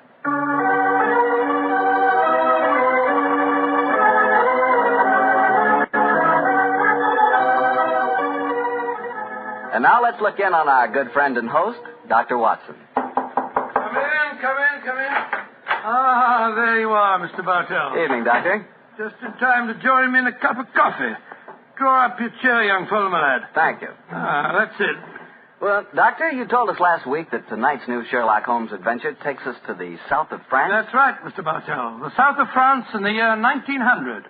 A beautiful playground bordered by the bluest of blue seas, and populated with an extraordinary cross-section of cosmopolitan Europe. Rich man, poor man, beggar man, thief. All of them attracted by that Riviera paradise. All of them drawn by the magical spell of a small white ball spinning round the rim of a roulette wheel. Now, don't tell me that you and the great Sherlock Holmes were there on a gambling spree. We were not, Mr. Bartell. At the time my story begins, we just concluded an extremely delicate mission. A mission, I may say, that concerned the safety and good name of a very prominent member of the royal family. Say, Doctor, you don't mean... One story at a time, Mr. Bartell. In any event, my boy, I'm afraid that's a case about which my lips are sealed for all time. But to return to tonight's adventure, One June evening, I persuaded Holmes to accompany me to the gambling casino at Circus, not far from Cannes, where we were staying. It wasn't quite as fashionable as the casino at Monte Carlo, but as I intended to do a little modest gambling myself, it seemed an establishment more suited to my means. As we stood there at the green baize-covered tables, the chatter of voices and the melodic chanting of the croupiers as they called the results of each spin of the wheel formed a background to a quiet conversation that Holmes and I were having.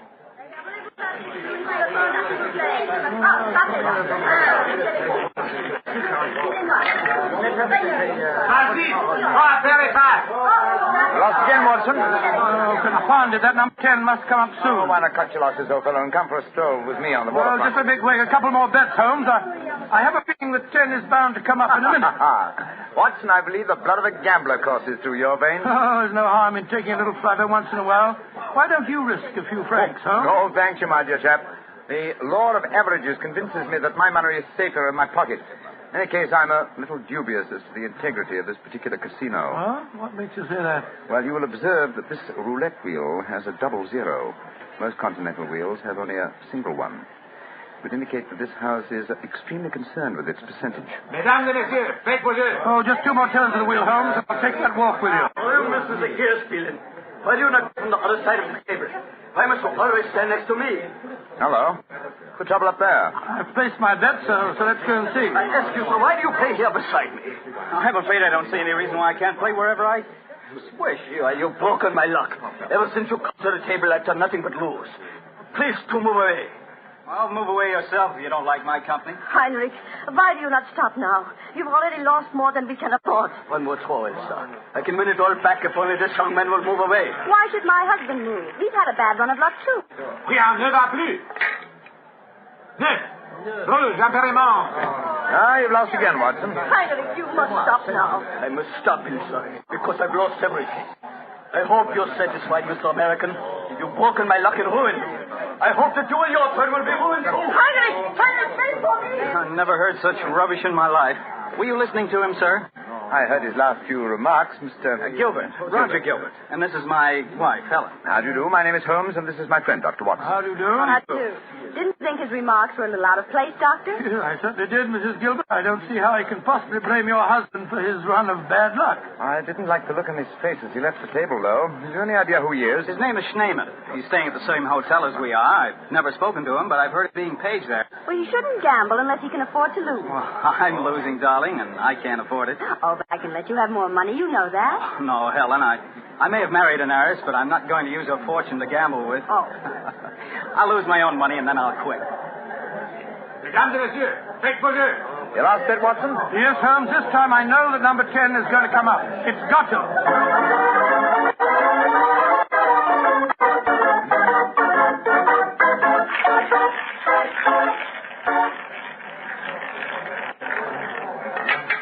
Numéro 10.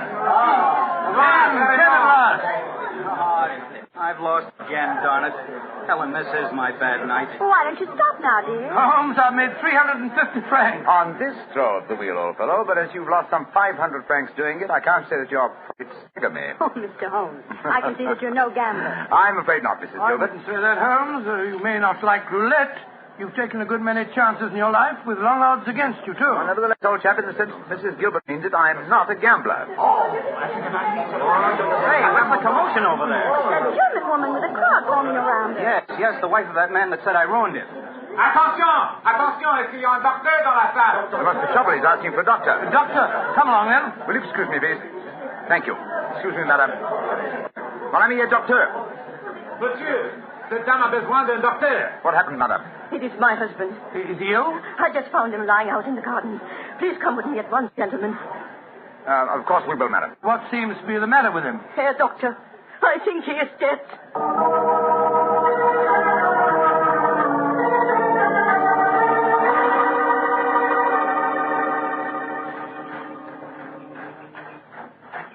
He's lying by that tree, Doctor. Please see if you can help him. Somebody else seems to be on the scene before us. Who are you, sir? I am Monsieur Chevray, director of the casino. Do any of you know this poor man? I am his wife. Is he dead? I am afraid so, madame. Let me look at him.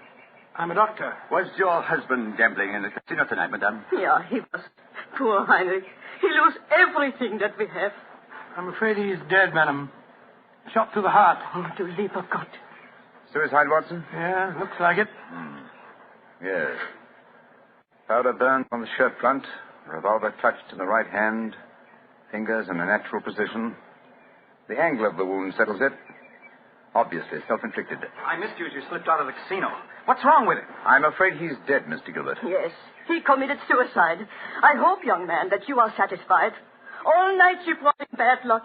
He asked you to move away from him to change his luck, but no, you could not do it. Oh, Frau Schneemann, I'm terribly sorry, but I really don't see how you can blame me. I do blame you, and I also blame you, Monsieur Chevry. Here.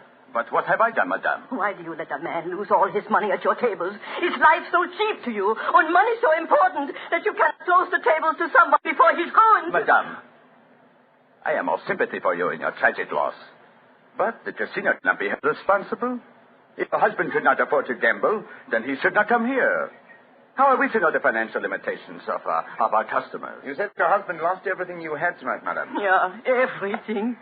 Then how do you account for this sheaf of banknotes in his breast pocket? Oh, Lord, must be several thousand francs, sir. Then he wasn't ruined. And his suicide, therefore, cannot be blamed on his losses at my casino, madame. How do you account for this money, Frau Schneemann? Well, I do not understand. Heinrich kept nothing from me. I know that he had not so much money on him when he started tonight. Well, why do you all look at me like that? Is it that you think? You think... Quick, Watson, she's fainted. I've got her.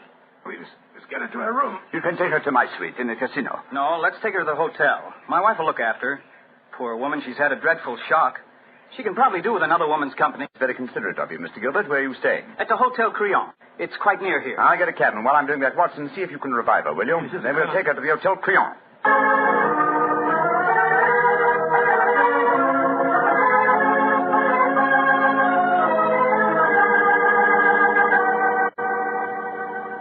Very kind of you, Mrs. Gilbert, to let us bring the poor lady into your suite. But it's the least I can do, in spite of what she said about Roger bringing her husband bad luck. I'm sure she'll need your help when she wakes up, Helen. Yes, I think you'll find that she'll sleep for some hours. I gave her a strong sedative. Well, we were just about to have a drink, gentlemen. Do you care to join us? Oh, thank you, sir. Well, that'd be very nice, Mr. Gilbert. Roger was just telling me that quite a large sum of money was found on Herr Shademan's body, Mr. Holmes. Yes, Mrs. Gilbert. Several thousand francs. It's very puzzling, Holmes. Why should a man commit suicide with so much money on him? I think the answer is obvious. He didn't. What on earth do you mean?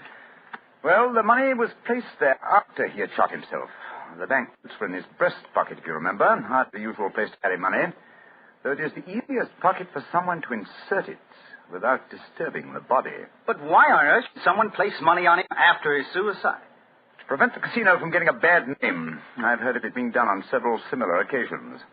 Gives the impression that the unfortunate victim had other motives than gambling losses to account for his suicide. Great Scott, you mean that one of the casino employees found the body lying there and slipped the money in his breast pocket before we arrived on the scene? As you know, my dear Watson, I'm not a gambling man, but I'll lay you 100 to 1. That is what happened. Well, that's a new one.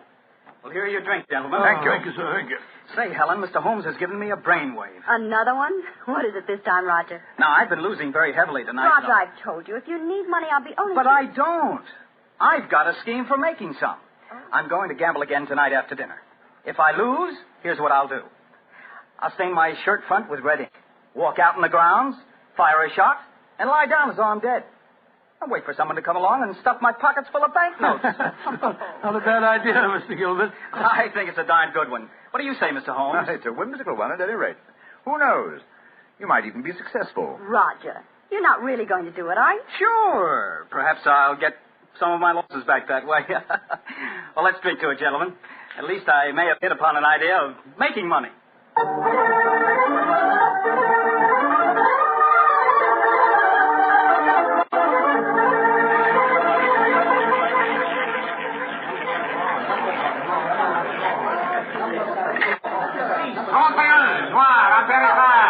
My dear Watson, you'll have to work hard at your practice when you get back to England.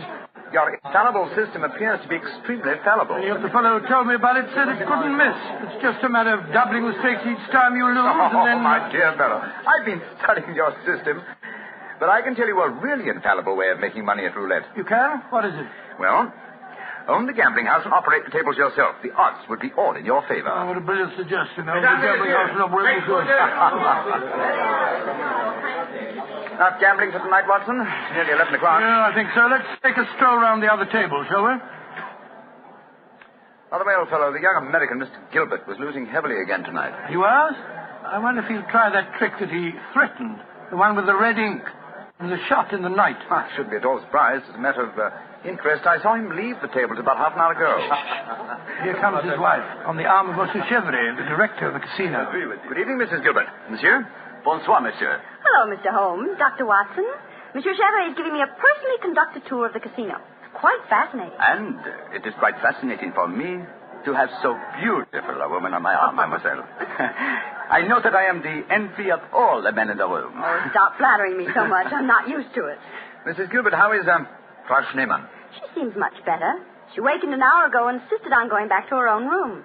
I wanted her to spend the night with us in our suite, but she wouldn't hear of it. I think I should drop in and see her before I go to bed. Oh, you have finished the gambling for tonight, perhaps, Doctor? No, perhaps about it, Monsieur Chevrolet. I've had a bad run at the tables. Oh, I am so sorry. Has anyone seen Roger? He left the tables about half an hour ago, Mrs. Gilbert. After doing as I did and losing quite heavily. So he lost again, did he? I wonder if he'll try that new system he was talking about. We were just discussing that possibility ourselves, Mrs. Gilbert. Mrs. Gilbert! Mrs. Gilbert! Frau Schneemann, you shouldn't have left your hotel, you know. It is too late to worry for me, Herr Doctor. It is for Mrs. Gilbert now that you should worry. What do you mean, madam? Well, I went back just now to where poor Heinrich died. And there, lying in the grass, I saw another body. I was too shocked to go too close. But I am quite sure that I recognized your husband, Mrs. Gilbert. Oh, Dr. Watson, she's ruined Roger's trick. And he'll have taken fright and bolted by the time we get there. Possibly. Let's go at once and find out, shall we?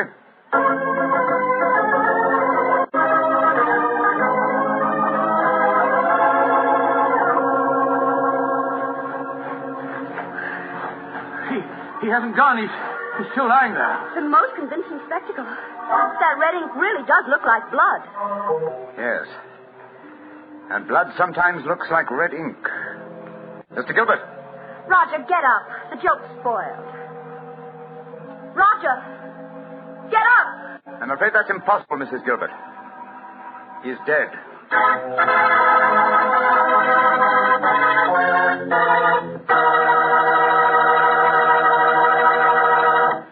Dr. Watson's story will be continued in just a second, which is all the time I need to tell you that the easiest way I know to transform a simple meal into a feast is to serve that meal together with Petri California Sauterne.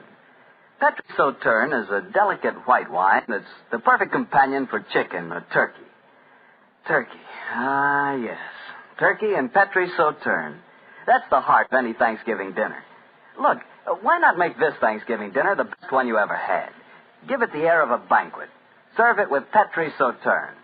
And when you buy that Sauterne or any wine for your Thanksgiving dinner, whatever you do, look for the letters P-E-T-R-I, because a Petri wine is always a good wine.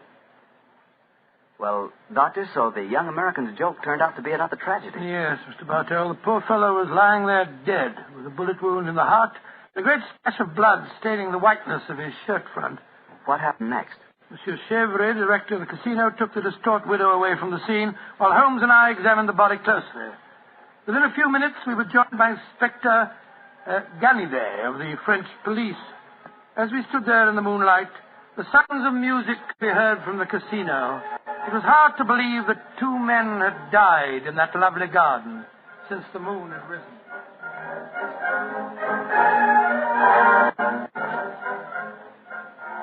Monsieur Holmes, you and Dr. Watson have concluded your examination. Yes, Inspector Ganivet. You favor me with your observations. You say that you are certain that this is not another suicide? I'm sure of it, Inspector. Look at the wound. The bullet entered the body at a direct right angle, whereas a self-inflicted shot is always fired obliquely. Yes, that is so. Then you suggest that this man was shot from above as he lay on the ground pretending to be dead. I'm convinced of it. Why, Monsieur Holmes? Well, for two reasons. Though it's impossible to be sure without a laboratory test, I'm certain that beneath those blood stains are stains of red ink. Look for yourself, Inspector. Mm-hmm. Yes, indeed it does look like it. What is your other reason for being certain that this man was shot as he lay here pretending dead?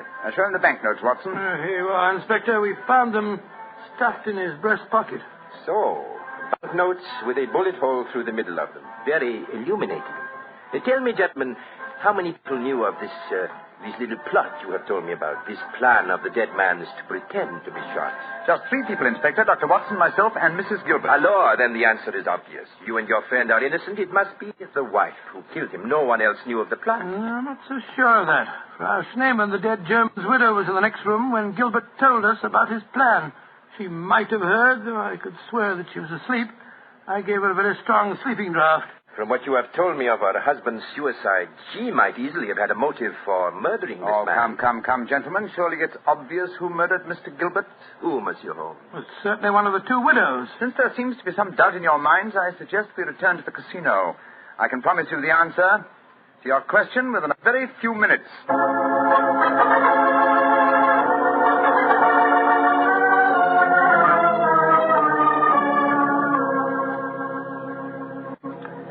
Well, Monsieur Chevrolet, now that we're all assembled in your office, I shall sit down quietly and let Inspector Ganivet conduct his examination. No, Monsieur Holmes. No, you have handled the case so far. Please to continue it to the end. Yes, Monsieur Holmes. I should appreciate it. And be happy at the casino. Very well, gentlemen. It won't take me long. Frau Schneemann. Ja, Herr Holmes. What time did you leave your hotel tonight? Well, I do not know what time it was. Well, what made you leave it? I could not sleep.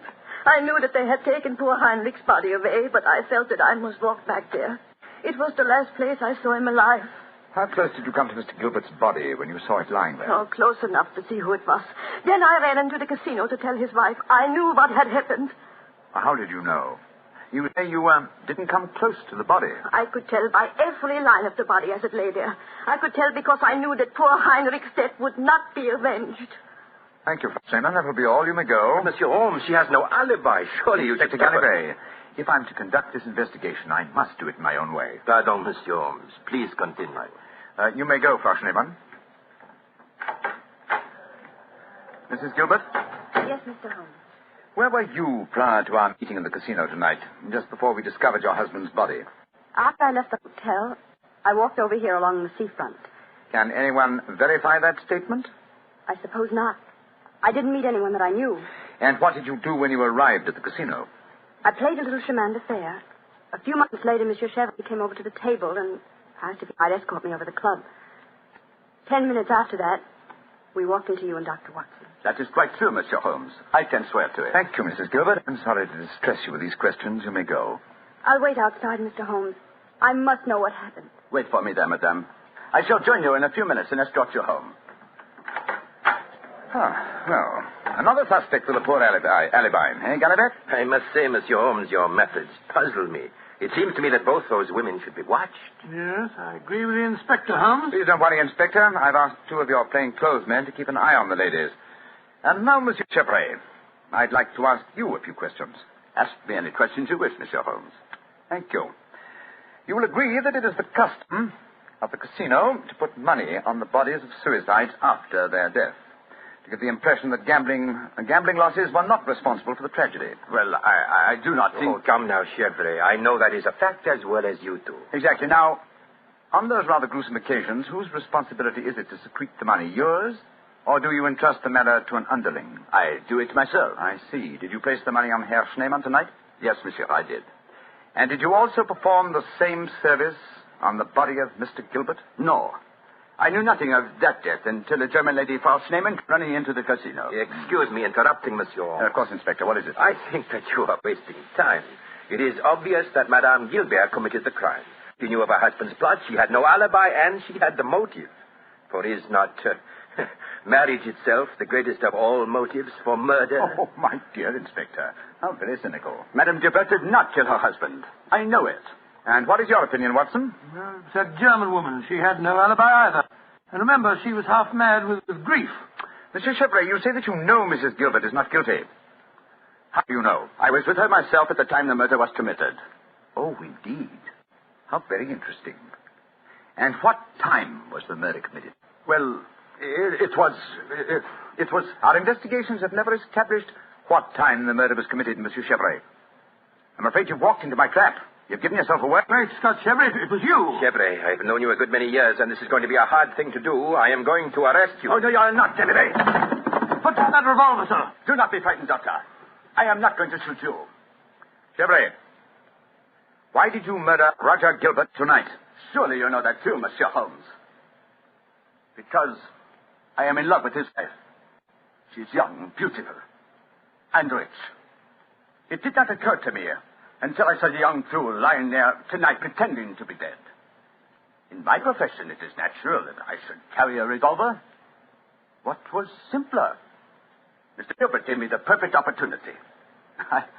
I could not resist it. Put down that revolver, Chevrolet. Why are you all so frightened? Surely you know how I am going to use it this time. I think so, monsieur. But it's a coward's way out. What an unperceptive remark for such a perceptive man. No, all my life I have been a gambler. I gambled tonight for the higher stakes of all, and I lost. No, I am not afraid to pay for my losses. Au revoir, monsieur.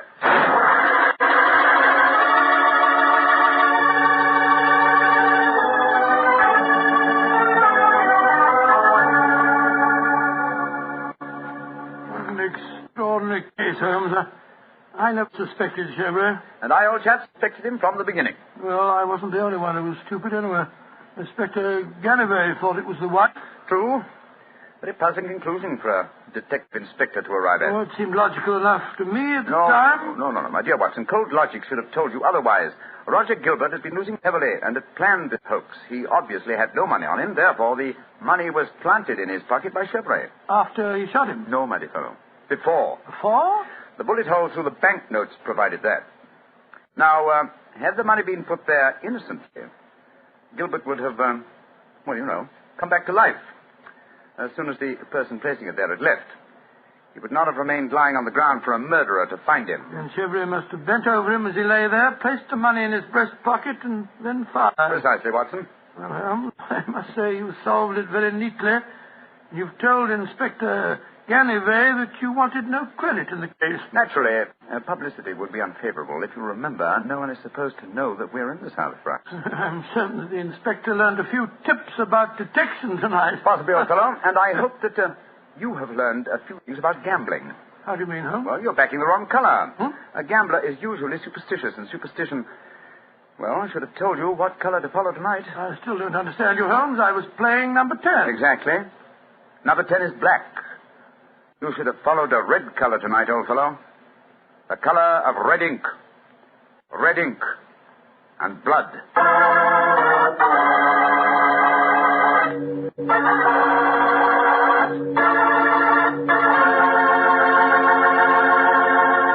Say, Doctor, that was a swell story. I didn't know you liked to play roulette. Well, I figured out a system for roulette. It's like yours. Every time you lose, you double your money and keep doubling until you win. Oh, it's a great system, Mr. Bartell. There's only one thing wrong with it. What's that? You lose, you go broke before you win. Look, take my advice. Don't gamble. You can't beat the laws of chance. But suppose I bet on a sure thing. Like what, for instance? Oh, like the fact that Petri wine is always good wine. It is, you know. Because the Petri family has been making wine for generations. They've been handing down from father to son, the art of turning luscious, sun-ripened grapes into delicious, fragrant wine. Ever since the Petri family started their business way back in the 1800s, they've been perfecting the art of winemaking. That's why Petri wine is always good wine. The Petri family took time to bring you good wine. So no matter what type wine you prefer, why not take a few seconds of your time to look for the letters P-E-T-R-I. They spell delicious wine, Petri wine. Well, Dr. Watson, what new Sherlock Holmes story are you going to tell us next week? Next week, Mr. Bartell, I'm going to tell you of a strange adventure that Sherlock Holmes and I had when we were in Stratford-on-Avon many years ago. It concerns an actor, a mysterious boating accident, and several dead butterflies. Sounds good, Doctor. I'll see you then. Oh, fine, but now, don't forget, next week we're going to broadcast our program from the Paramount Theatre in Hollywood for the Victory Loan Drive. So if any of our friends are going to be in Hollywood, we'd love to see them there. Just buy a Victory bond at any store or bank on Hollywood Boulevard, and in return, you will be given your ticket of admission. Better hurry up, though, before all the seats are gone. Let's really buy lots of those Victory bonds. Let's finish the job.